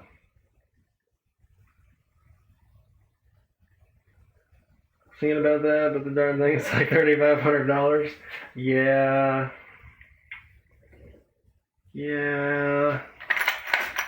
And it's still just a single shot. And you have to, not like it matters, but since it's considered a firearm on its own, you have to do a background check and transfer for that. Even though it's just an upper receiver, it's still serialized for some reason. I'd be interested in a bolt action upper in 6 or 22 arc. That would be pretty cool, actually. That would be pretty sweet. And it would be really cool if they did the Mauser style just straight pull instead of, working a bolt like this. If it was just, they kind of changed where the charging handle was or something, and you could just straight pull the upper, the bolt gun upper, I guess. That would be sweet. That would be sweet. Have it in your Midway cart right now.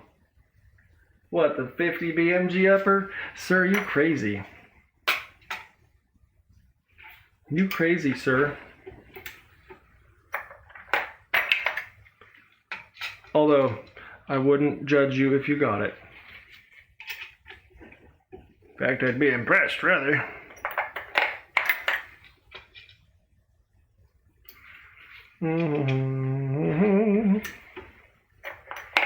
Cool, so this one will have like a few empty spaces in this box. So that'll be nice and awkward. And then I'll have like a partial box of those left. So that'll be awkward. Oopsie. I have more brass than I thought I had. Just wait for your birthday discount, Johnny, and then go for the Midway. Just get that birthday discount. Which they didn't give me this year, actually, now that I think about it. I don't remember getting that email. or seeing it when I was logged in. Do they still do birthday pricing at Midway? Because I always look at their prices and they always have stuff in stock, but they are not cheap. So they're always on my radar, but I very seldomly order from them. Unless I'm getting that birthday discount, then I'll kind of look at my wish list. And I used to do that. 2 or 3 times I got the birthday discount. They didn't give it to me this year. Mr. Larry Potterfield at Midway USA.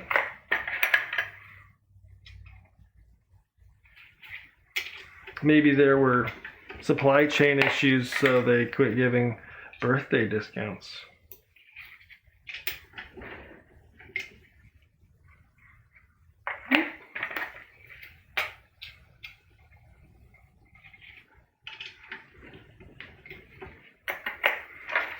Sorry, yeah, I'm just being sarcastic.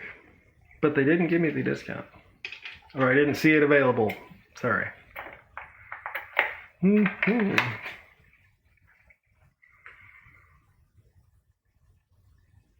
the Bolt Action 22 made by 1,000 a second. We'll just go look at your cart, bro. It'll be right there.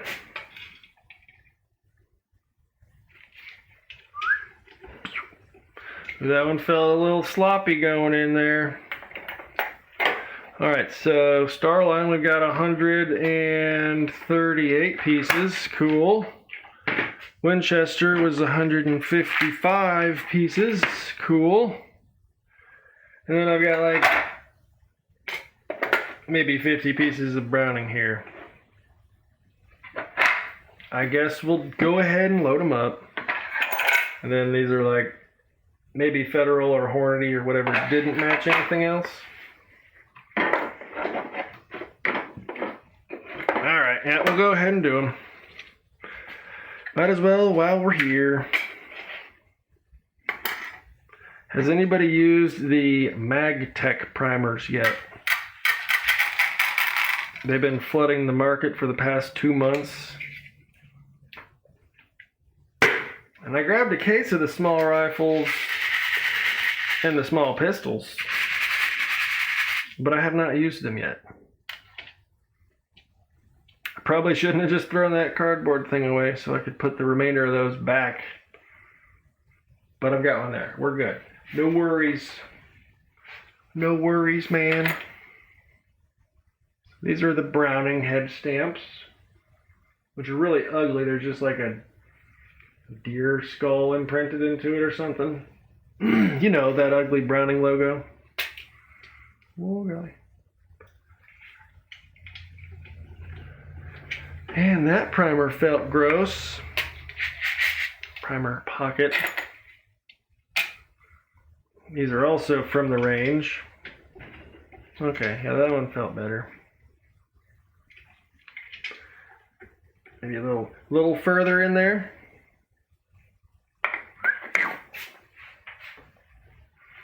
The Honey Badger. Yeah, you can just do a 300 blackout pistol for like, you know, not $1,000 and have a pretty Gucci AR and not have to do the SBR thing and pay for their name brand. But some people have to get that name brand Gucci bag, yo.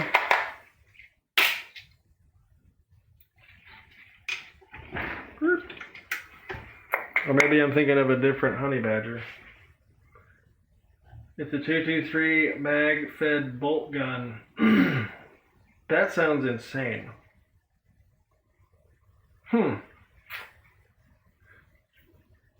I would like a belt-fed 223 upper. Have you seen those before? That would be pretty silly. But yeah, sorry, I thought Honey Badger was the Q Honey Badger that was that really short 300 blackout suppressed SBR thing they did. That's what went through my mind when I heard Honey Badger. Apparently they make other stuff. Look it up when you get a minute. That's probably the smart thing to do. I will have to look that up. A mag-fed bolt action. So it's like your favorite Mossberg Patriot? Why don't you just get another Mossberg Patriot? They're only like $400.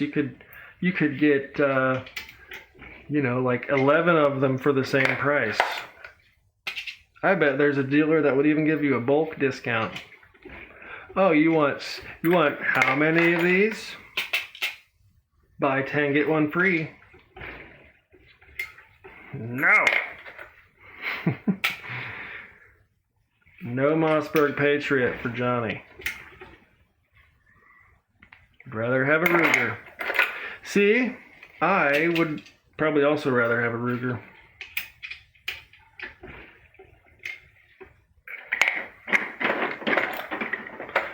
It's definitely, well, I don't want to say definitely, but come on now.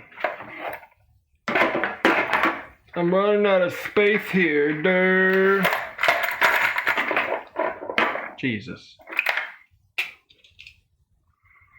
Yeah, whenever I finally do the 450 Bushmaster bolt action, I will probably go for the Ruger American at that point. Because that one is also fun in the AR-15, but I feel like it's one of those that would also be a little more fun with a bolt gun when you don't have to worry about cycling the action. You could load up, 500 grainers, or you could load up 160 grains, or whatever those really tiny semi-wad cutters are, or anything in between, and you could actually load them hotter than your AR-15 due to the bolt face. So bolt action 450 Bushmaster seems like a good time to me. Seems like a good time to me. Did everyone leave the chat? That's very possible. Did YouTube kick everybody? If you're here, just say hello and we'll say hi to everybody in the chat. Make sure to hit the likey button so that other people can see that I'm doing things YouTube doesn't like. Which, just to note here, is completely legal where I am here. And if they didn't want people in other countries to see it, which is their argument, is that other people could learn things, they could use their highly sophisticated algorithms to simply not show this content to people with IP addresses outside of this country. Right? Wouldn't that make sense? But instead, they just make it inaccessible for everybody. So there's that, we have that going for us. Although maybe I should do like the Mr. Beast thing and do like a Spanish channel and a Russian channel. And I'll just copy my 1,000 videos into 15 different languages and make 15 different channels. And then we beat the system by taking up Google's bandwidth, right? That'll show them who's boss. Take up all their bandwidth with my shitty short videos and 720p resolution.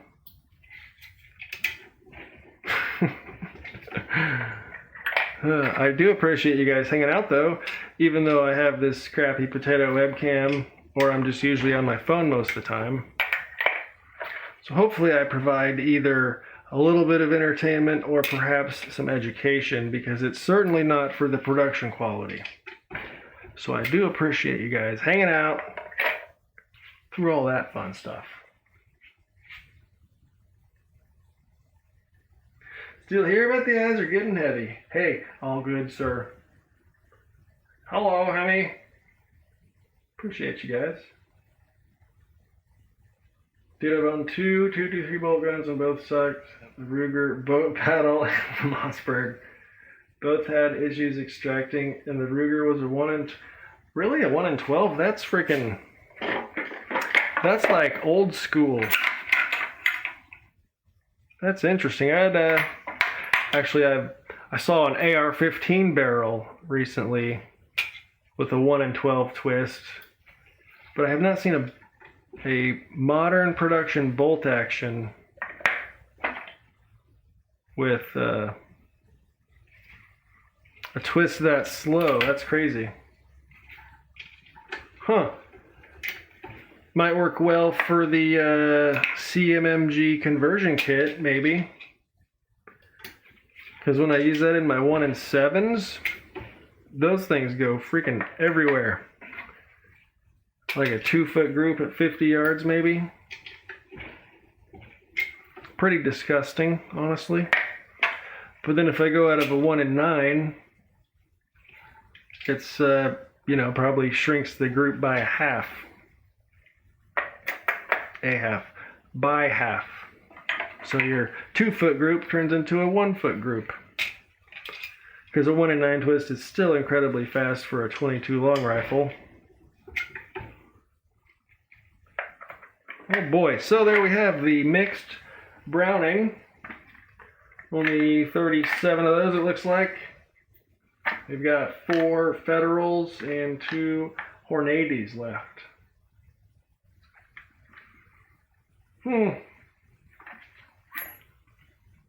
Still need to expand all these case mounts. But I don't think I'm going to do all of them. I'm going to do the ones I'm going to load as I load them. So what should we load up? Oh, also, if you're going to look for another 223 bolt action, I can highly recommend the Howa 1500. That was the one I previously had.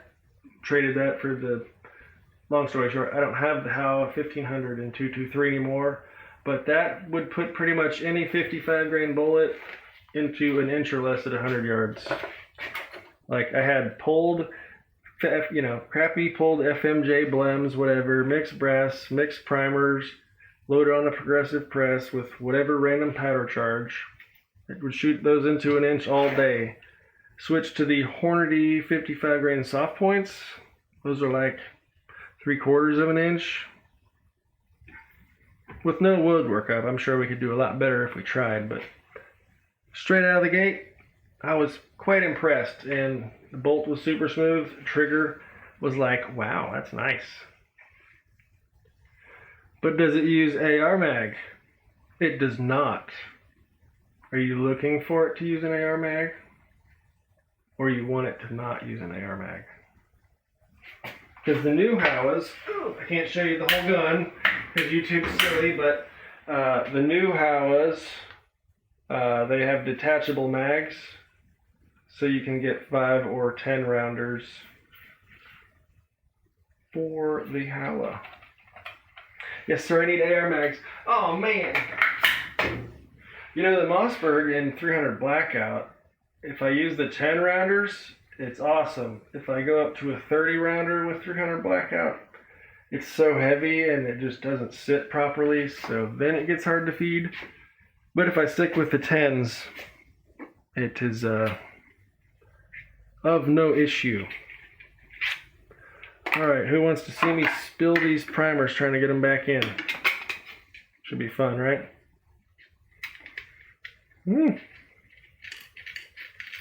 Oh, buddy.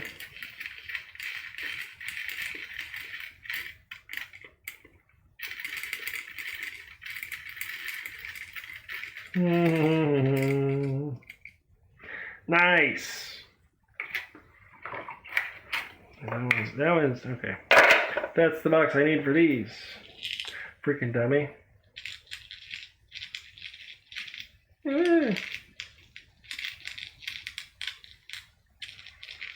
Make sure not to touch your primers with dirty hands or gloves because you could contaminate them and cause misfires. Come on. This is either the most exciting part of the stream so far, or perhaps the, whoopsie. Yeah, the opposite of exciting. Shitballs. I guess we'll take a look at some bullets and see if we could load up a couple test rounds. Come on, where are these remainers at? Go in the hole.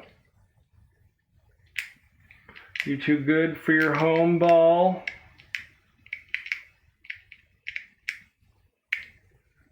Yeah, I wanted to get it in, I just couldn't. Okay, there we go. Also, sorry for the bad Adam Sandler quotes back when he was actually somewhat funny. Okay, this one's full, this one's not. We gotta right open. So I know to use that one first. Is that an AI mag? ACS, ACIS? I don't know. Is that the form factor they call it? They actually have it stamped for 350 Legend that I noticed. Actually, I just noticed that. Is that an AICS mag?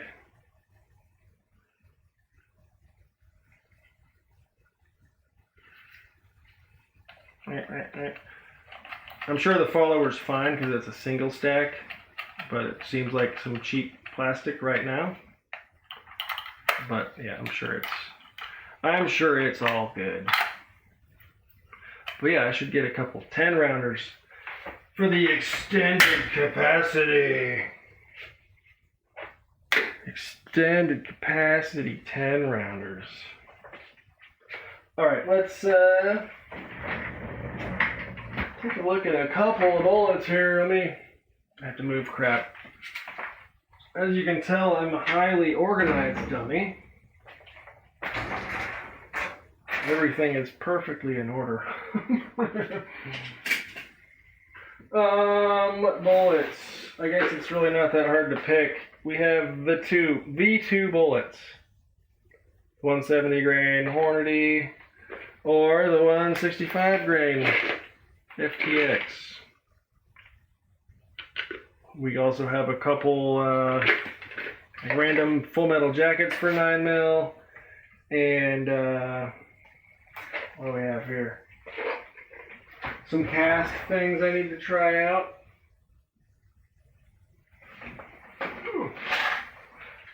Oh yeah, if we rewind about 2 or 3 years when I was talking about doing duplex loads, look at this. Look at that. Think about 2 of them little suckers. And if I can find load data for a 200 grain load, that should be a good starting point for a 190 grain duplex load, right? Because that's not a whole lot bigger than the 200 grain RCBS, right? So that could be fun. That's one thing I'm wanting to actually work on. Something about 30 rounds of the bolt gun makes the pants tight. Sir, I concur. I do agree with you. I am on the same page about the tightness in the pants due to the capacities, yes.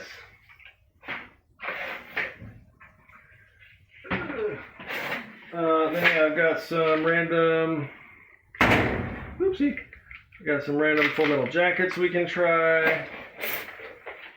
And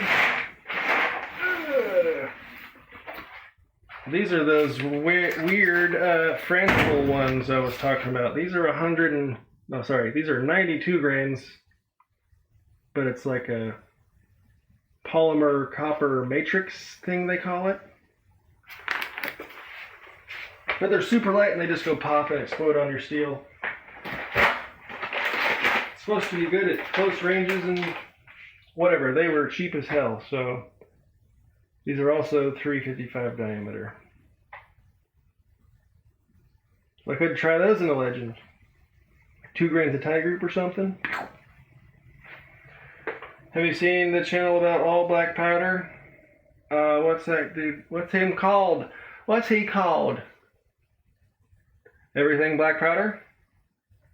Black Powder Reloading? I think it's called Everything Black Powder. I know who you're talking about. That guy's a freaking baller. Yes, he definitely seems legit. I did download his hour-long version of how he creates his black powder for archiving purposes. Seemed like some good information to have. Although I don't plan on having to make it anytime soon, it sounds like fun. Alright, we are done priming though. I guess we'll have to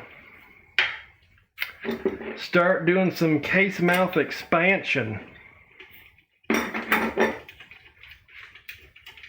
I meant to pick up a box of factory ammo to get the legend zeroed with, and maybe get a baseline as far as accuracy, potential, and whatnot, but didn't grab that on the way home today. I guess we'll just expand some of these case mouths for now. Oh, also, if you don't have one of these, you should get one. Primer pocket go no-go gauge. Tells you if your primer pocket is blown out to where putting a new one in would just fall out, or whether or not it has a crimp ring that needs removed. It'll tell you all them things. Which is useful information to have. Especially if you have a lot of range brass like I do. Like all these Winchester cases. For whatever reason, Winchester crimps the 350 Legend stuff. That's silly to me. Okay, let's use the Lyman shell holder with the Lyman dies. I don't think it really matters. Actually, I'm sure it matters somehow. Or maybe it would matter if you set your die up with one shell holder and then for some reason switched shell holders but kept the die setting the same. If I can get this out without spilling everything. Where'd my little poking stick go? There we go. Ta-da. Oh, we got cut off.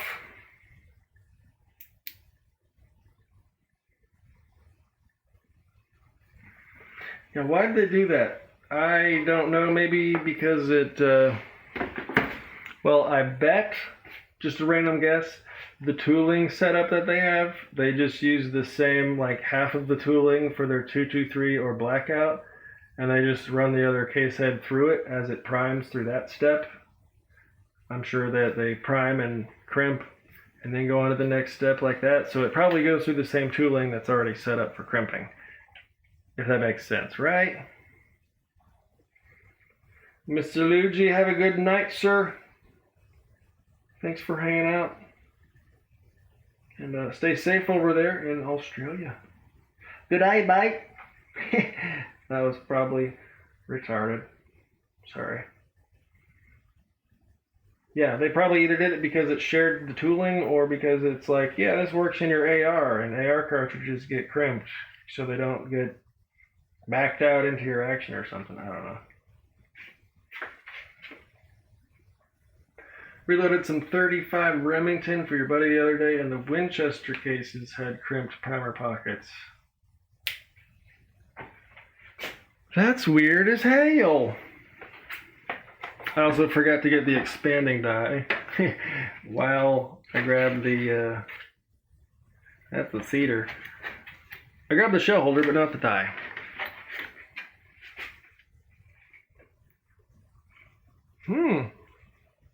Also, fun to note, this is the same expander they use for like your 38-357. So that's fun. Yeah, shell holder.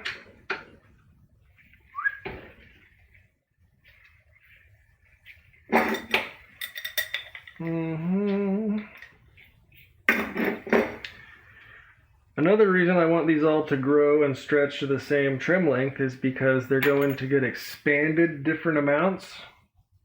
Because one with a longer case is going to engage the expander sooner, thus getting more of a flare. whereas the shorter cases won't engage at all and will get far less to little flare at all, little or none. So I have to either start with some short brass or just hope I get it dialed in after a few pieces, which is what I'm going to aim for. So yeah, and usually I like to do this before priming, and it's not like there's a huge safety issue if you don't, but in my mind I feel like it's part of the brass prep. Well, priming goes straight into loading, but now I'm primed and now I'm going back to this other step before powder. So in my mind, the order of operations is slightly backwards.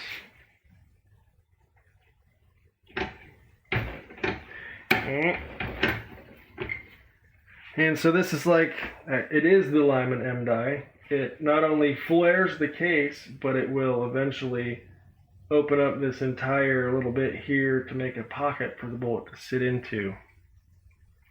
So let me get a real projectile here that we can actually make sure we're getting set up with properly.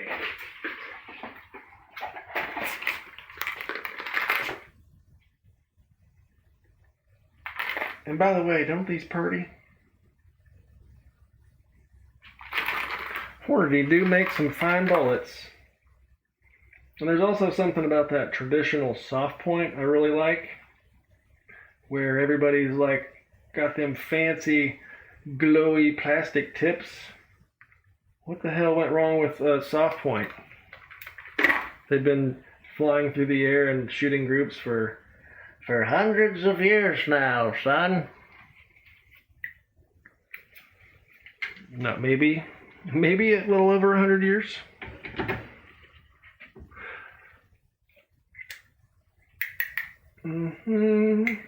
Shrimp on the bobby. Was that in reference to my really crappy Australian accent? I bet he just totally blocked me and ignored me after that. I hope so, because that was dumb. Yep. Just getting some more flare on there for you. But you don't need a whole lot when you're dealing with jacketed bullets, but when you're using cast, you need to make sure to get a little extra out there. I got some with the same profile and 30 cal 150 grains. Might be able to, they'll do the job. Did you see, I think that's the one they did an anniversary bullet or something. That was their very first, I think that was Hornady's very first bullet, was the 30 cal 150 grain soft point. And they put out little 25 packets of it this year you could get for a few bucks. Ooh. So this is probably actually sufficient expansion, just enough to get that started.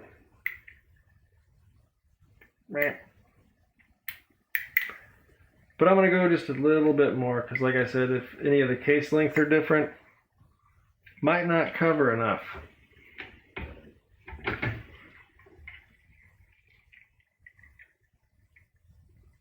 It sure do feel good, because you don't want to overdo it.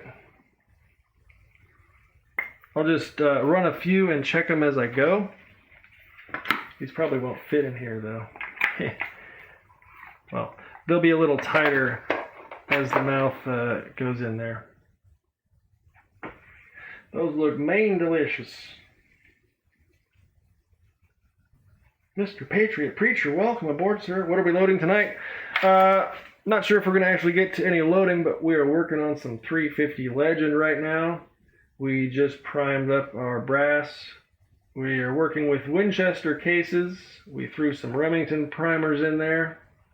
And now I'm expanding the case mouths so that they'll be ready whenever I actually decide to start loading. Oh yeah. That felt pretty good, but not too pretty good. Are you a shooter of the 350 Legend, sir? Are you a fan? Because I was once a fan, and then I shunned it away, and now I'm a fan again.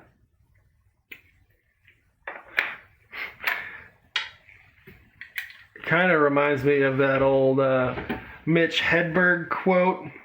Yeah, you guys ever heard of Mitch Hedberg? He was a stand-up comedian who died of a drug overdose back in the 90s, I believe.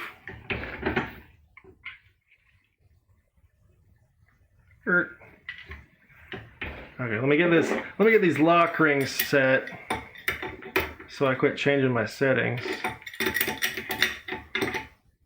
Anyways, yeah, one of the Mitch Hedberg jokes, he was famous for his one-liners. He didn't have any really long, elaborate stories or anything, but he would just shit out one-liners night after night. Anyways, I used to do drugs. I still do, but I used to too. That's the joke, and that's what I was trying to say about 350 Legend. Anyways, crap's really funny if you've not seen it. Mitch Hedberg is and always will be quoted in my daily life. Hell yeah. Okay, perfect. I think we're set. I've actually not watched any of him in a really long time. But he was just coming up when I was like, Chris Farley was getting big. Not physically big, but his popularity was growing.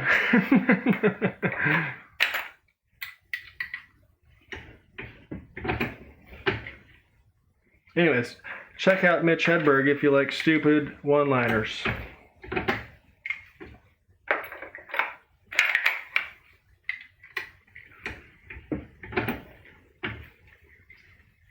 $350 Legend versus 300 Blackout. Cast your vote now. 300 Blackout.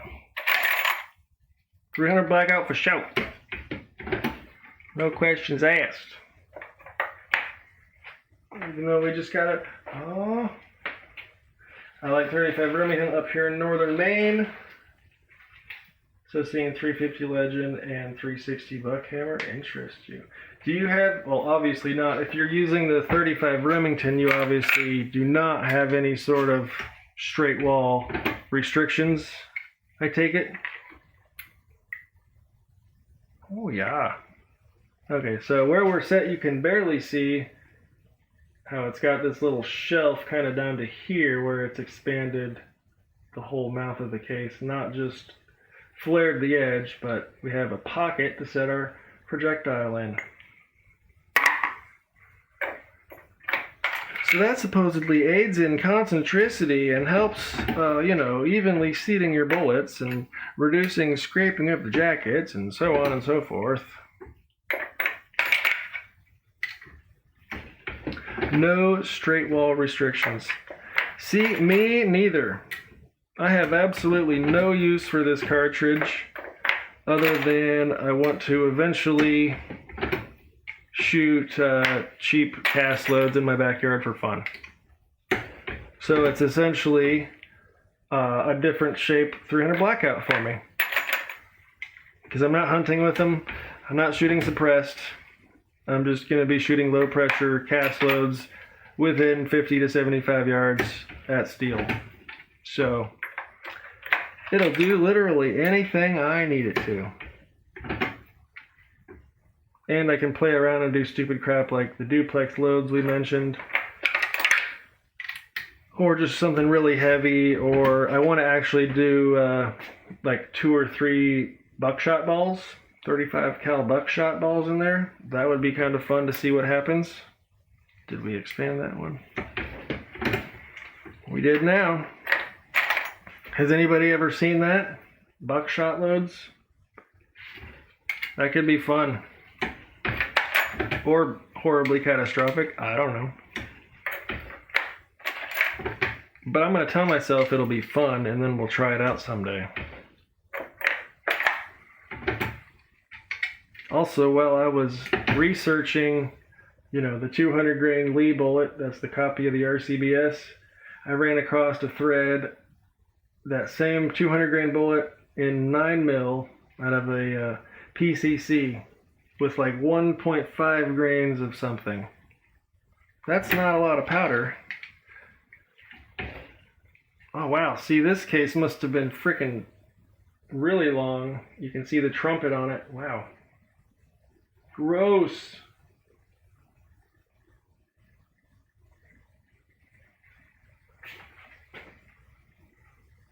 I love cast loads. Me too, dude. That's like 95% of what I do as he holds the jacketed bullet on screen, right? Wow, that's gross. Ew. These were all within trimming spec, so I guess that one just... Oh, it's also... Well, that's the Starline in my Winchester box. That don't match. I'll set him up here for now. Don't let me forget the Starline case.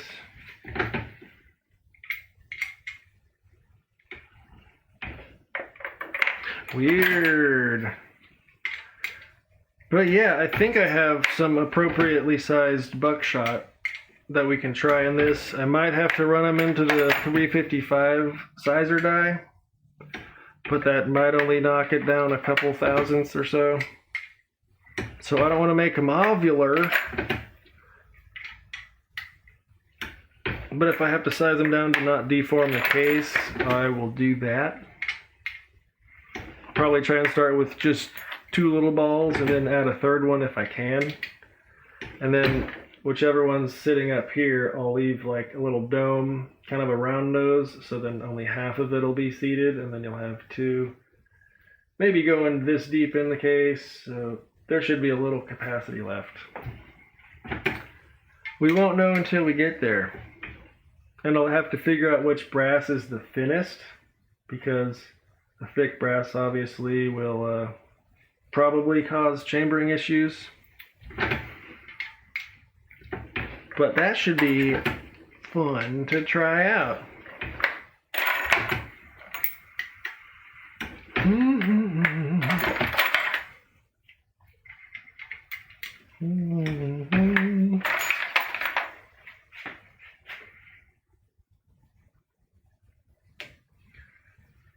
You've seen duplex loads. I forget where I originally saw them or heard of them, but it always sounded like, obviously it's going to be horrible accuracy, and it's just, you know, blasting buckshot around basically out of a rifle barrel. But it'll be fun, damn it. And inside of maybe like 30 yards or something, you might get 2 hits next to each other. All things we can eventually test. That could be a pretty sweet, maybe like a close range deer load or something if you're in a stand and something walks right underneath you. Boom.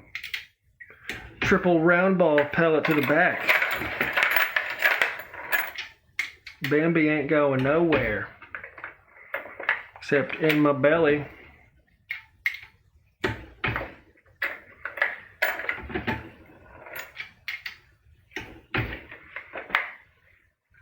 Bought myself one of the new Lee bullet seating micrometers for Christmas. That's freaking sweet. I've seen those. Which one did you get? Are there a few different ones, or how does that work? Or is it just pistol and rifle, essentially? Which would, I guess, just be the how tall the die body is, I guess. Elaborate, because those were pretty good priced, and you know, I might just put one on every single Lee die I have left. I think they were like $15 maybe. Ooh, good catch. Now I'm looking at all of them, making sure I don't have Starline mixed in. Dummy.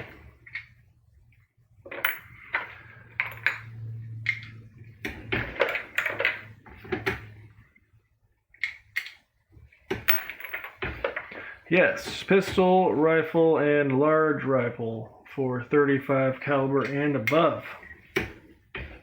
Okay, cool. That makes sense. I bet different sizes of the body of the die, essentially. And then I guess you just take, or you keep the same seating stem and you just put the micrometer on top of that, I'm assuming. That's pretty cool. That's pretty cool. Let me actually write on the notes. Primer type. Remington. 7.5.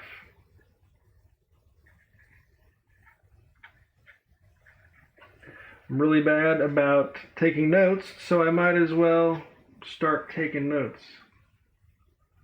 Caliber. The 350 Le. Case. Win. Alright, should we load up a few of the 170s or the 165s? They're 15 to 20 bucks and absolutely worth every penny. Bought all three, and yes, your seating stem stays. That's freaking sweet, dude. So you just, pull off the little screwy collet thing and slide the micrometer on, and you're in business. Do they, I have a Redding one that's like a smooth movement, but then Hornady just came out with one that clicks. It's like click, click, click, click, click for each, thousandth you want to adjust. Is the Lee one smooth or clicky? Not like it matters to me. I guess some people, if they're like, I need 3, woo, click, click, click, then it helps them count or something. But to me, I like the smooth one on my Redding die, personally.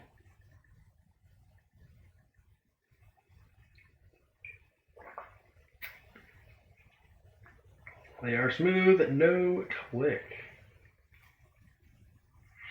I think they're priced reasonably enough so a person could ultimately buy one for each cedar die, but they're easy enough to take on and off. Cool. Is it, sorry, with all the damn questions, so the original Lee cedar dies, they call it like the dead stop seating die or whatever, where you bottom out on your shell holder and cam over. Do those still do that, or you have to take into consideration your die body height to seating stem, if that makes sense?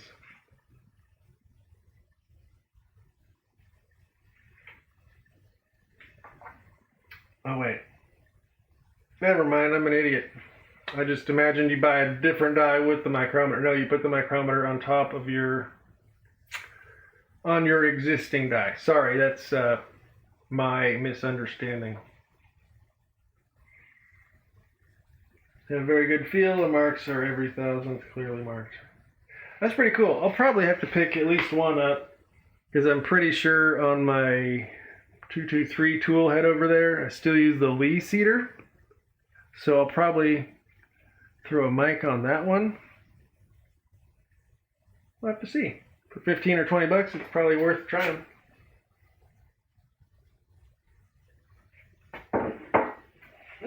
Delicious coffee at 2 a.m. Replaces the existing screw for a seating depth. Perfect. Sorry for the confusion. Thank you for clarifying, sir. Okay, this one goes back in the Starline box. I told you guys to remind me.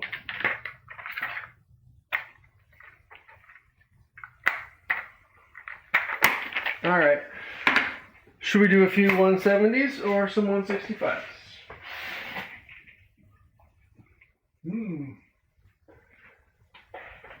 And for later experimenting, try some 357s, which is technically within spec.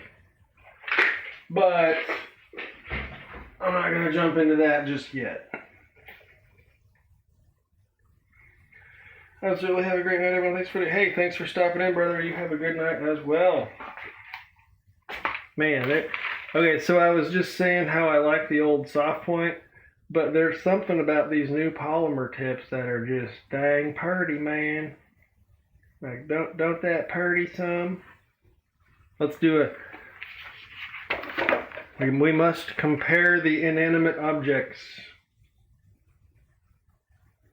You can only choose one.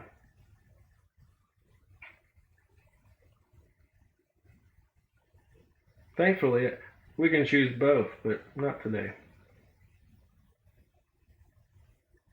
What y'all thinking? You like traditional soft point or super technologically advanced hyperballistic tips? It is weird though that the ogive of the bullet are in such different places. Like they could have just kept that same profile and made one longer. That's kind of strange, right? Or maybe their internal construction is different. Let's look at the artwork, guys.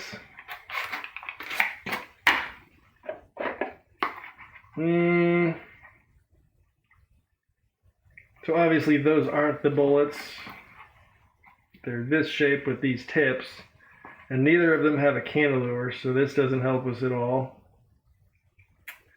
And this they normally just use for their tubular magazines, like a lever action, so it really doesn't even need to be on an AR-15 style projectile, or for something that doesn't go into a tubular magazine like a lever action. So that's weird. Yeah, I guess just two different designs. They don't list the BC anywhere.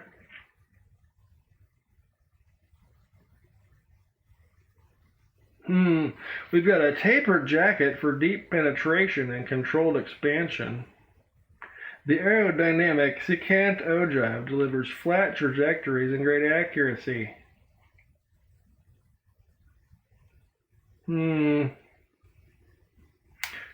Traditional bullet, medium to big game. Okay, let's talk about that. I saw a short earlier and somebody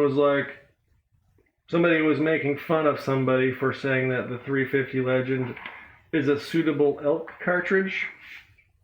We're gonna say no with you on that one there, Bob. That's a no, Bob. I'm gonna say the 350 Legend is not a suitable elk cartridge. But I'm pretty sure this is just generic box artwork, and they offer these bullets for every hunting round they produce, so I'm sure in the larger stuff that moves faster with proper energy is probably a medium to big game bullet choice. I don't know, man. A little misleading. Obviously it's like the same style, but totally different cartridge, totally different construction. Especially because this is the only 35 caliber 355 bullet. You know, if this was just a, say, 30 caliber 180 grain, you could put that into 308 Winchester and maybe push like 2500 if you're lucky, or you could put it in like a 300 Weatherby and go like 3500 or something ridiculous, right? Right? Like, I don't get it. Obviously this bullet is different than the other interlocks. Right? They should have made new artwork for that specific bullet. Will that work for 30-06? Well, this specific one will not, but yeah, any of the Hornady interlocks, 30 caliber, probably 150 to 180 grain would be perfect for your 30-06. Can we show a bullet seating micrometer? Yeah, let me dig out my dies over here.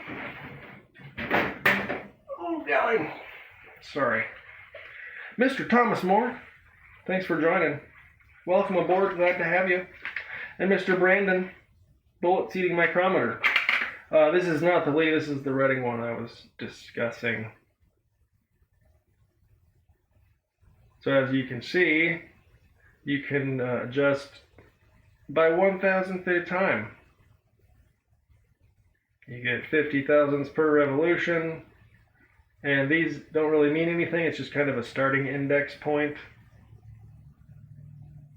But since they do have a taper crimp built in, you have to start with your die body, touch the brass, and then back out about a turn, and then you'll have as much movement with your stem as you can get.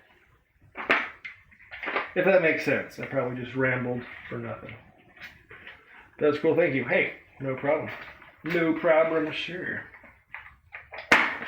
Luckily it was right there. If I had to go digging for it, probably wouldn't have been so lucky. Haven't loaded rifle calibers yet, but I've loaded about 5,000 rounds of 45 Colt. Ooh, that's pretty sweet. What's your favorite 45 Colt bullet? I really enjoy a simple 255 grain semi-wad cutter. You can do the 200 grain semi-wad cutter, a little less kick, super light little poof. Those are fun too. But honestly, I don't have a ton of experience with 45 Colt. I've maybe shot a few hundred rounds of it, but definitely not 5,000. For a while, it was really hard to find brass or anything. And then I found a few hundred pieces and haven't shot a whole lot of it since then. Okay, so we got some of those expanded now. And we'll go for the cedar. And once again, I'm pretty sure this does not have a crimp built into it. And we can check that real quick, actually.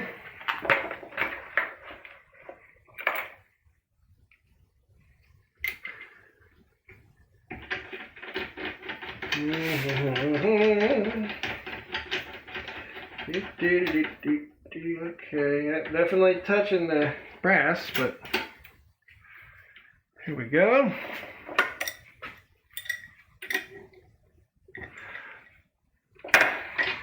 Also, I'm pretty sure this is a horrible shape seating stem for the Legend.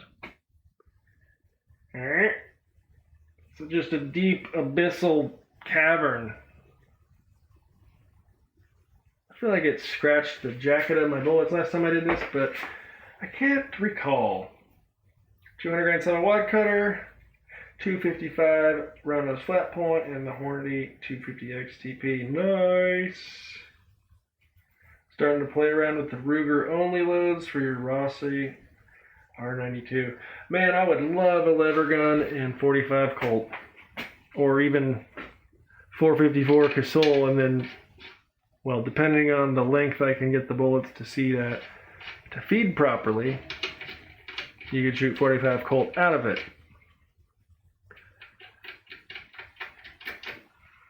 All right. So, yeah, we're just going to do a few of these.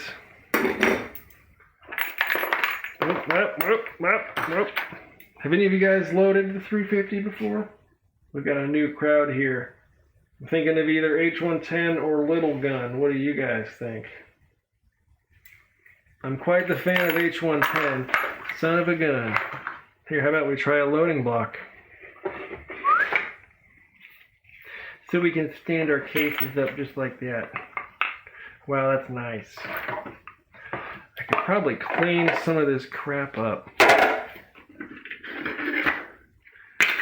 Reduce the clutter. Pardon me, one moment, please, folks. I need my note card, though. We already discussed how bad I was at taking notes. Ooh. I'll make sure to put these over here awkwardly so they fall off the counter. That'll have to work. That'll have to work.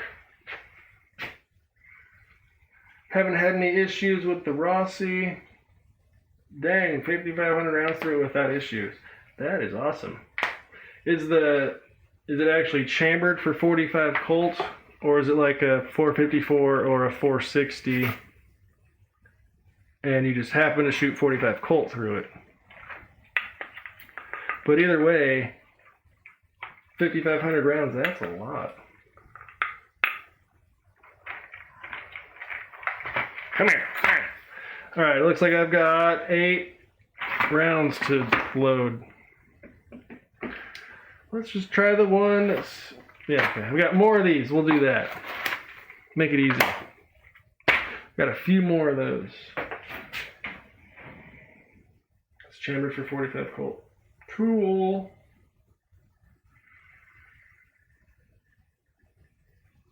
Do you happen to know the price difference between the 454 and the 45 Colt? Let me look at some powder here.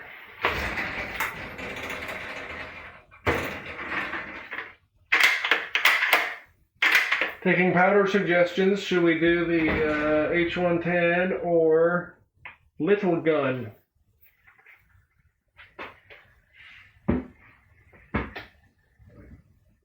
I actually, honestly, can't wait to run out of Little Gun so I don't ever have to say Little Gun ever again. Kind of a joke, but kind of serious at the same time. What press do you use? Sir, we have ourselves, let me see here, a Rock Chucker 2. It's an oldie but a goodie. Sorry, I can't show you the real action though. Alright, type of 1 if we're using H110, type of 2 if we're doing Little Gun. Let me get him out of here, I think.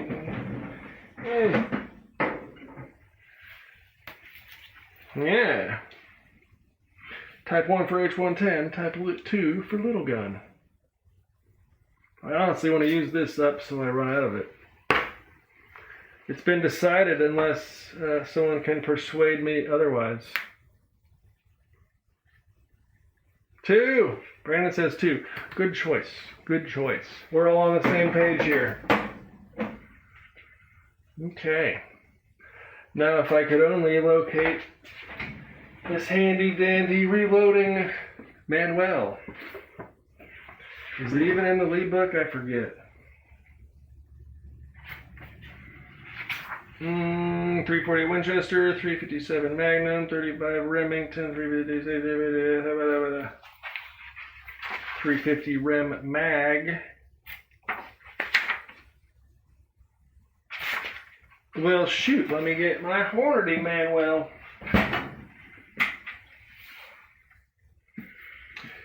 .45 Colt equals 833, the 454. Dang, that's significantly more. I do believe Little Gun should also provide a higher velocity. Ooh, Thomas is on number 2 also. Alright, here we go. We'll take a look here. We'll do some looking up. See, H110 is giving us it.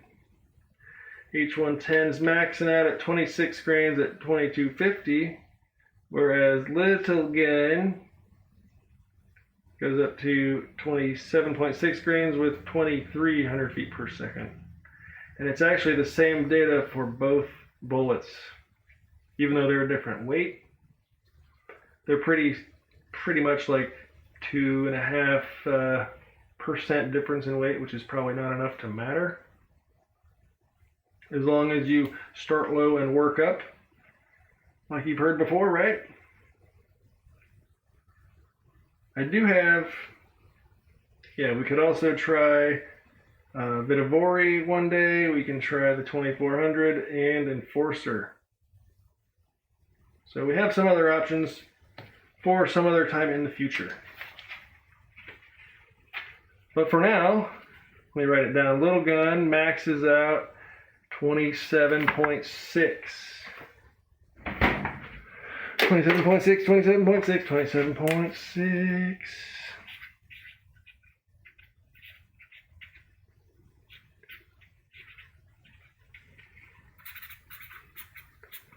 Max! Exclamation point, exclamation point. Too bad I won't be able to read my handwriting, but Little Gun equals 27.6 grains max. Perfect. And we have the lighter projectile, so that couple percentage difference in projectile weight should not affect us if we were to go with the heavier one and start at the max charge, which would be silly. So we're going to go over here to the Charge Master. I'm going to dump in enough for 8 rounds. And hopefully that'll be enough to get sighted in with. Maybe I should do like 20 of them just to take out and have to get zeroed with and whatever. Whoa. Have you guys used Lil Gun before? Don't they have some 45 Colt loads? Some of the heavier weight, higher pressure Ruger type loads? Don't they use Little Gun for some of those? I don't recall if I ever saw that in the data. Alright, let's zero our scale and calibrate real quick. Yes, 0 cal, 50, add this 50 grams. Calibrate, 100 grams. Calibrate. Oh wow, so stable. Yay, Charge Master.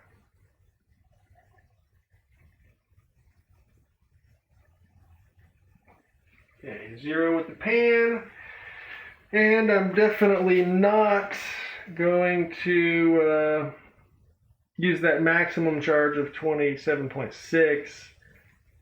What should we do? 27. 26 would be way low. I don't want to go way below. I kind of want to, get the real ballistics, but I don't want to start too high either. Pretty sure the Winchester brass is thicker, so that'll give me less capacity, which would increase our pressures compared to one with thinner brass. So, yeah, we're just going to do 26 grains and be safe. Load 26.0. There we go. Piece of cake. 26. Yeah, let me pour this here and I will show you if the Little Gun is a ball or extruded. How hard is IMR powder to get? It's impossible in Canada. IMR is the most expensive on the market and probably the least available of things that are still available, if that makes sense.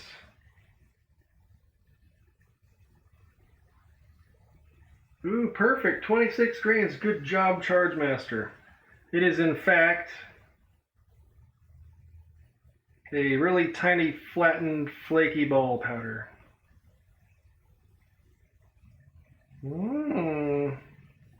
Typing on my phone, not your keyboard, mistype.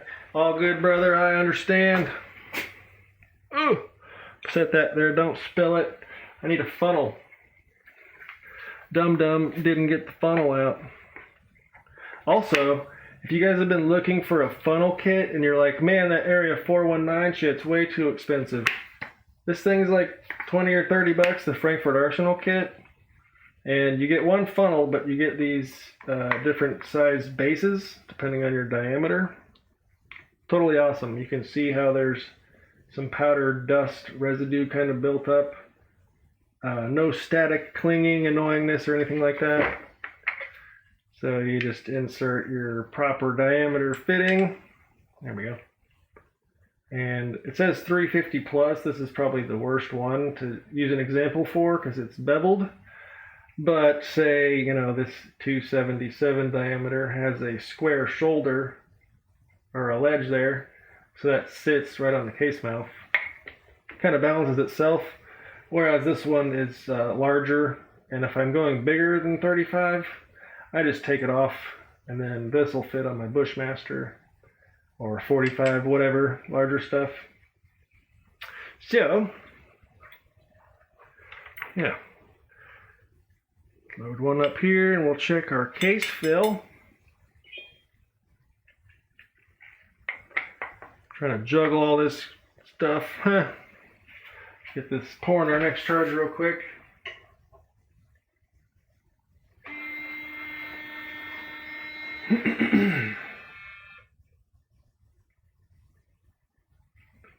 I'll check the book for little gun for 45 Colt. Yeah, I'm not 100% if it is, but I feel like it's right in that burn range where it's suggested for the heavier stuff. So that's 26 grains. We probably have a little bit of wiggling room in there, but we'll see here shortly because I'm going to seat one. Let me see. Okay. I was just setting up the die. You got an RCBS rock chucker for Christmas, so you're learning a lot. This is great. Hell yeah, dude. I have an RCBS rock chucker. Well, this one's probably like 40 years old, but it does the same thing. So, since it's a straight wall, you saw that we had to bell out the case mouth earlier. Now our projectile sits in that nice little pocket. We'll go to seat it.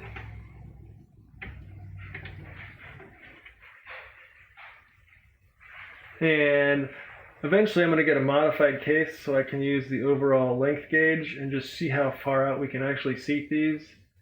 But we're barely in there, just enough to grab it. Obviously that is not going to fit in mag length.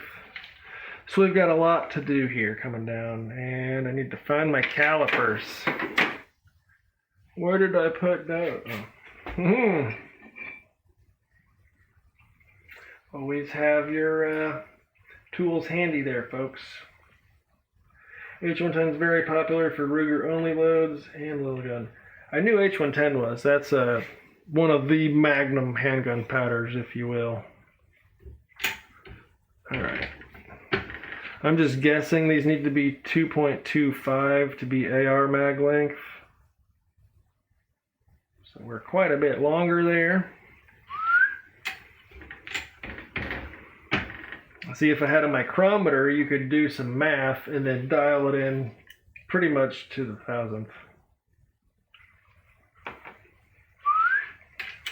But I'm just doing huge, vague adjustments right now.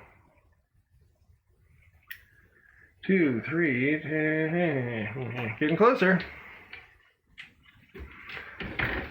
And when you're setting up your seating die, I'll usually spread the love around a few different cases. So this one is 2.29. I want to get down to 2.25. I'll leave this one here until the end because you can see this ring it's creating every time we hit that seating stem. So if you can kind of spread the love when you're setting up your seating die, you won't be boogering up your first couple bullets. You can kind of dial it in as you go and then hit them all one more time at the end. Should be good. Alright. Yep. Sorry, I have crap everywhere. I'm all discombobulated. And I have this awesome phone right here in the way.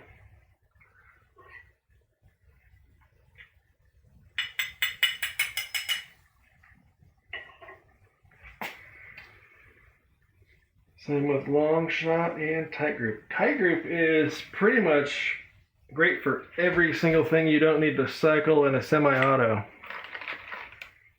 Like it works really well for reduced loads, and it also works pretty well near the upper end of the pressure abilities of your cartridge. Yeah. All right.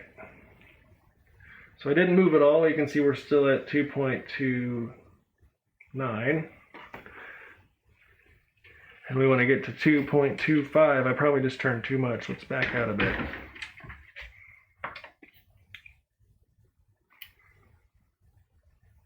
Oh, almost right on the dot. I'm actually going to leave that because mag length is 2.26. So with any variance, our bullets shouldn't have, 7 thousandths of overall length variance. So I'm going to call that one good.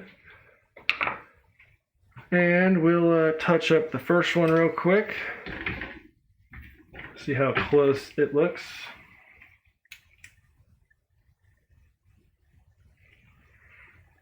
So you can see there is a few thousandths in overall length difference, and that's just because of this squishy tip here. And that's one of the issues you have when measuring with overall length compared to using a comparator on the ogive of the bullet. Because this datum line, you can see where the seating stem is hitting. That's going to be a lot more consistent than this piece of rubber that can get, misformed at any point of the process here. But yeah, those two are good. I didn't push go on the Charge Master. How do the modified cases work? All right, quick demonstration. Let me find one. Where's the 308 at? Just because those bullets are easier to get to. Never mind, I have it all taped up. Okay, come here.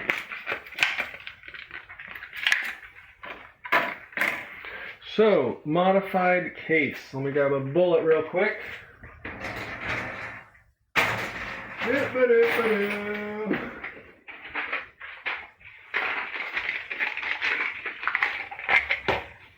We'll just stop our standard programming here for a nice demonstration on overall length.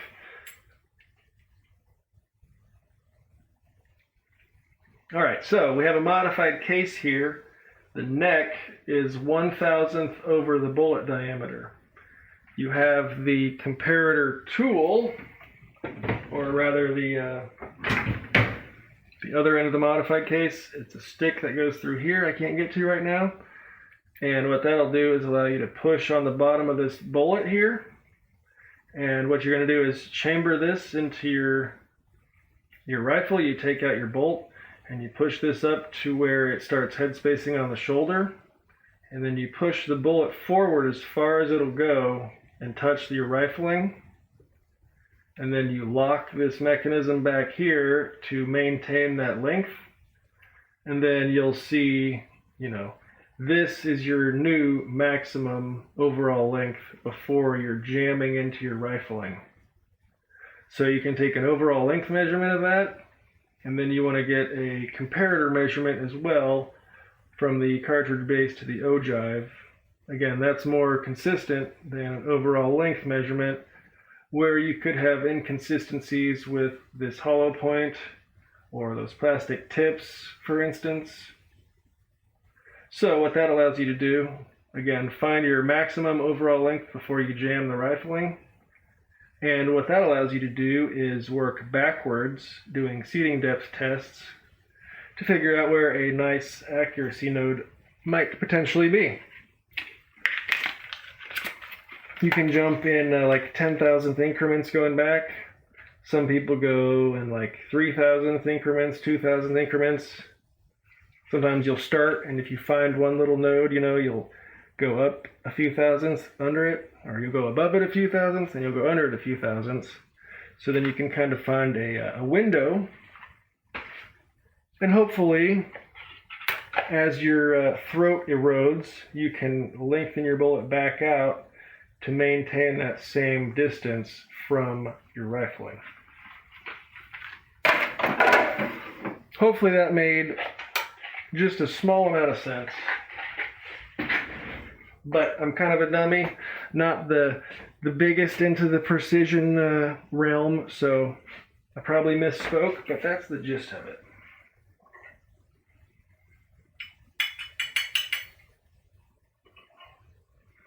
And really, I've just historically found my maximum and then came back like 5,000ths.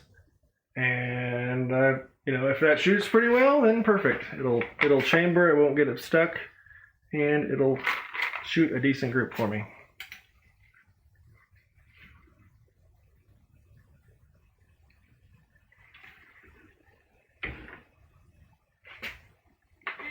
Got our remember to start the charger.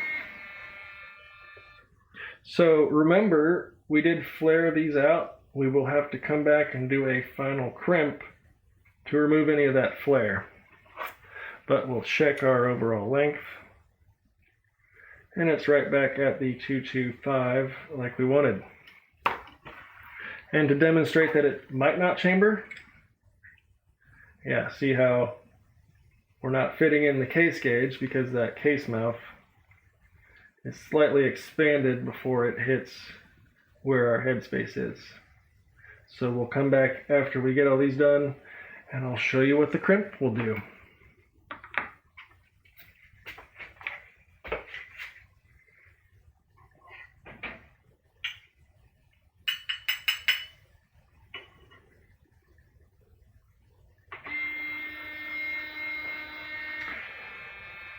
Wonder if they make a modified case for 303 British. Hornady probably does. That's who makes all of these. I know there's a couple other like custom smaller companies, but Hornady has several hundred of them you can choose from. I'm fairly certain they've got to have a 303 British, just based on its historical significance or whatever. Unless, this could be my ignorance, does the 303 British have several different diameter chamberings over time? Like, is there a 310 and a 314 and a 312? Is it all over the place? Or was it fairly consistent? Because for the Mosin Nagant, which was all over the place, anywhere from 308 to like 320, Hornady does not offer one because it's based on your projectile diameter. Does that make sense?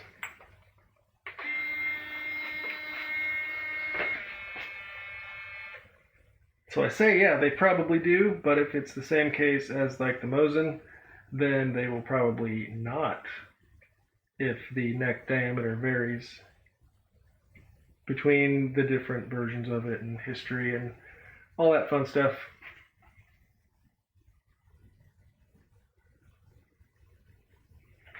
Here we go, 26 grains of little gun.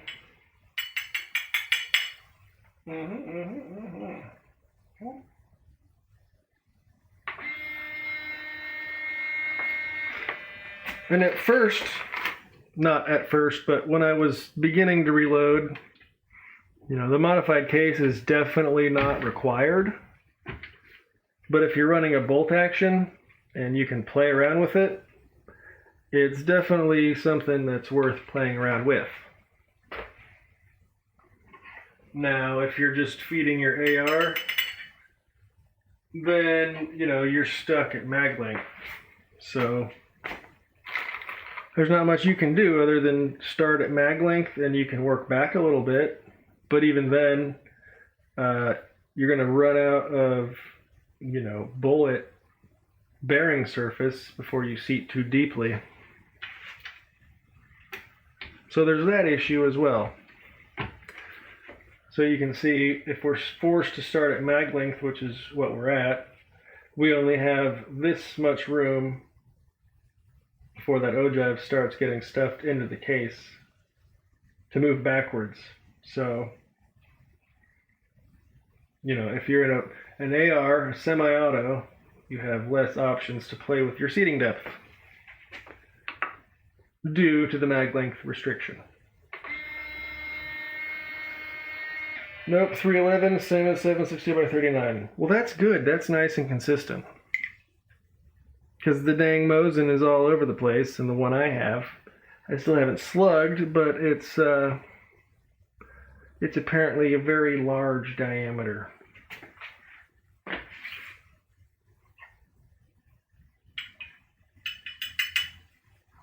I shot some 312 diameter, and that looked like a birdshot pattern from like 10 yards.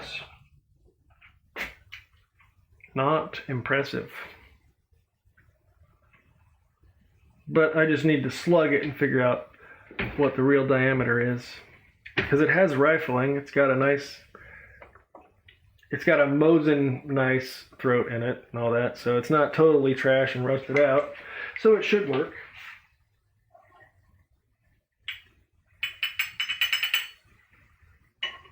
Okay, that was, I don't need to pour any more powder, that was my last case there.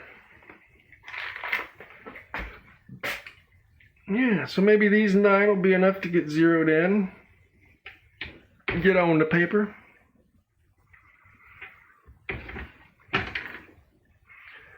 Yeah. And there we go. See, same seating depth setting on the die, but due to the overall length variances in the tips, we have about a plus or minus 10,000th seating depth in overall length, just because of that plastic tip. Just to make sure I didn't, oh well, yeah. I was just going to say, just to make sure I didn't change the setting, I was going to run the first couple through, but I just touched the stem and it's wiggling like I didn't actually lock it in and tighten it. So that's excellent. That's really good. Good job, dummy.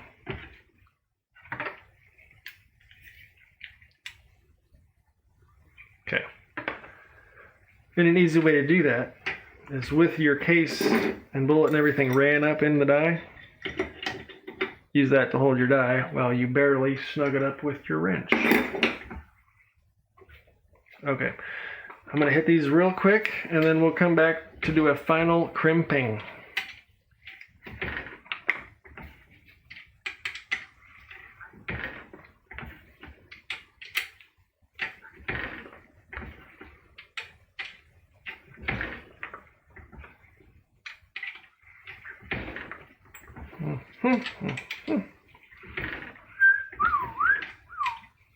And there we go. Okay, perfect.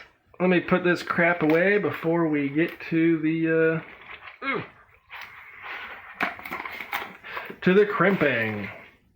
Which again, I'm going to use the Lee factory crimp die with the collet and not the MSR style taper crimp, for reasons of headspace we discussed earlier.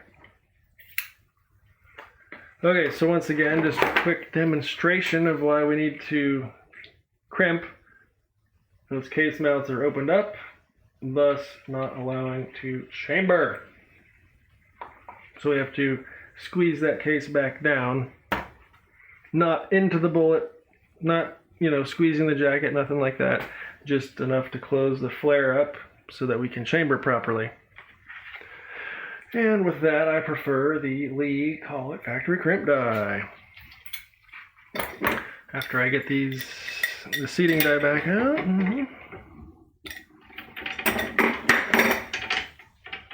Mr. Ethan, what's up, sir? Top 3 favorite guns.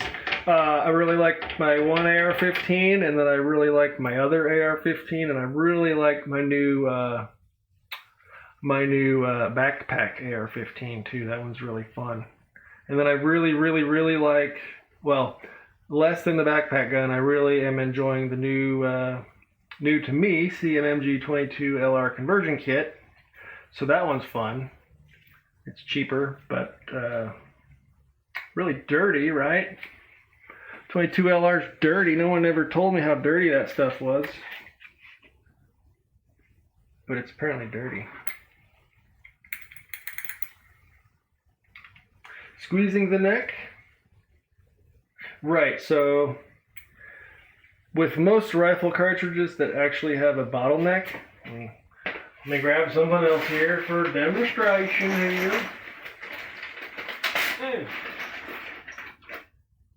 Here we have a bottleneck cartridge, a 3030. Whoa. And it has a neck. This has straight wall all the way down, so it's just a body. We have to flare the mouth of this just like we would a pistol bullet or cartridge like 9mm. You gotta open up your case mouth a little bit so that bullet can sit in there without scraping off any of your jacket or anything like that.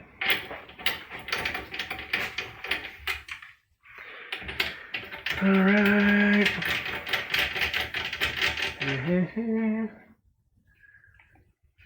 Come on. Come on. Ooh, it feels... Yeah, okay. A little bit. Was that a little bit enough? Not quite. See, we're almost there. Just a bit more. I really dislike the new Lee lock ring, though, if I've never said that.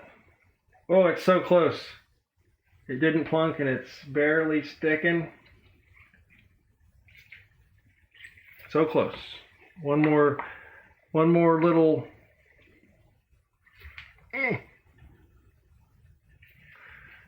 Let's try a different case.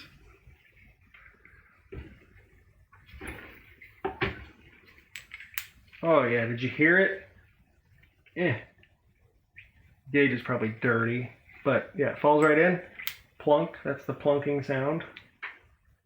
And it pretty freely moves. Well, if I didn't have case lube gummed up in there, it would work really well. It does work well, see? Yes. That is how we remove our flare properly. Now, you can barely see, probably can't with my potato camera, but there's a small ring, a couple thousandths under the mouth there, and that's where the collet actually squeezes.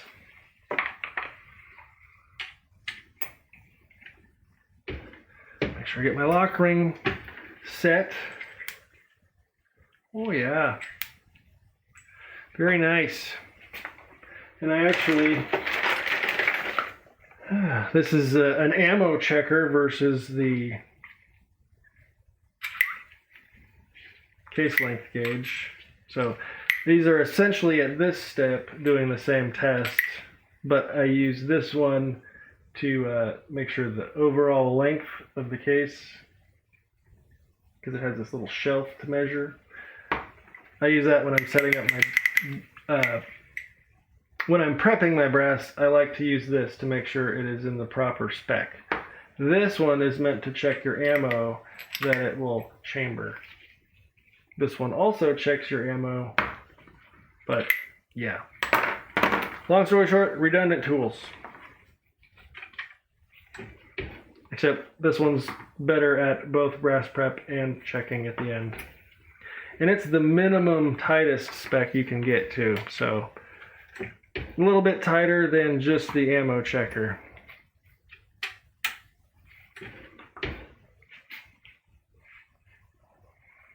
Final shape for seating and then put it back afterwards. That is correct, sir.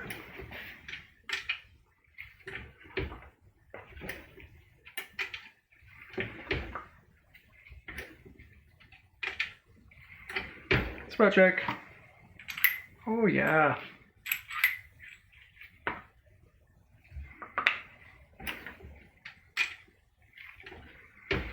Heck yeah, man, these are looking good.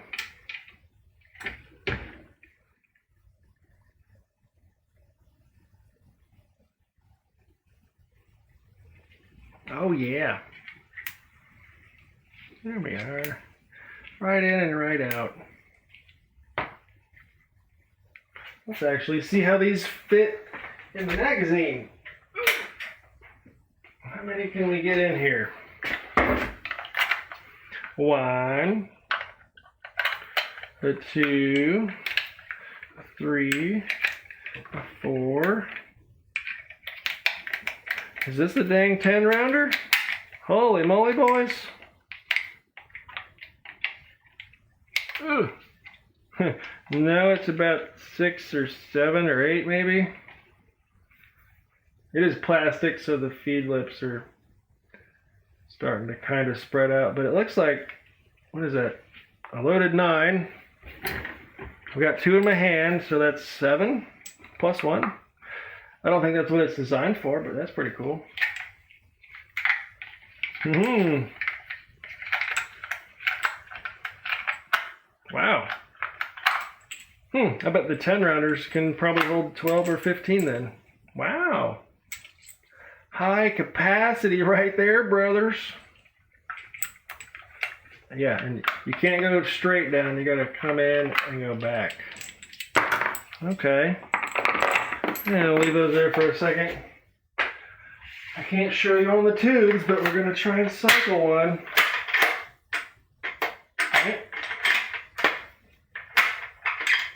Yep. Well, dropping stuff.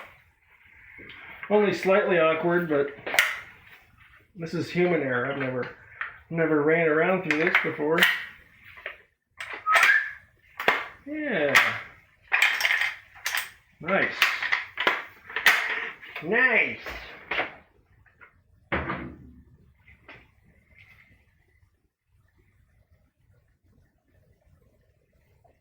Cool. No extra scratches or gouges or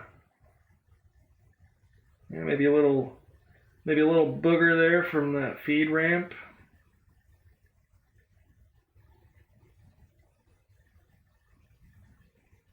It's probably because I just freaking dummy handled it and rammed them in there, but I'm sure if we took our time, get it broken in a little bit, get my technique down, you know, then we'd be in business.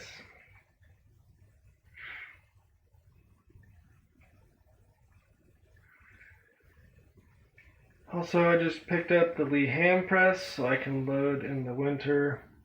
Loading setups in your garage is not heated. You don't want to load in minus 30 Celsius. Holy crap. Sir, that's a little bit cold. Have you perhaps tried a kerosene heater? Not sure how helpful that would be in minus 30 Celsius. Might help. But yeah, the hand press, you can easily do brass prep, and they actually make a ram prime and all that stuff for that. So you can pretty much do everything on your couch. You'll just have to do a little extra work. Or Lee makes the really small, not the Challenger press, but that's a good one. They make a smaller little C-frame, they call it. You could probably set that on like an old wooden bar stool or something, and then just have that set up at your couch or your office chair, wherever you want to reload inside. Boom! But I believe that is going to wrap it up for us today, folks. It's almost 3 a.m., and I got a bunch of stuff to do at 8 a.m. So, we're going to head out for now. In my opinion on nickel cases, they look pretty. They slide and function pretty smoothly, but they seem to split earlier than a normal brass case would, and they're more brittle. So when you're trimming them, you can definitely feel that. Mr. Brandon, sir, you have a good night as well. But yeah, guys, we're going to wrap it up here. I'm going to eventually upload this to the secondary channel, maybe chop it up into a different video with the actual camera view of loading and whatnot, having fun. So maybe stay tuned for that if I can get around to it, hopefully one day. But thanks for hanging out. You new guys, let me know if you have any questions. Feel free to ask whatever. There's always more people here than I am capable of answering questions. More knowledge is here than I can provide. So I appreciate you guys hanging out. You guys have a happy new year, and we will see you guys in the next video or live stream. So have a good one. See you.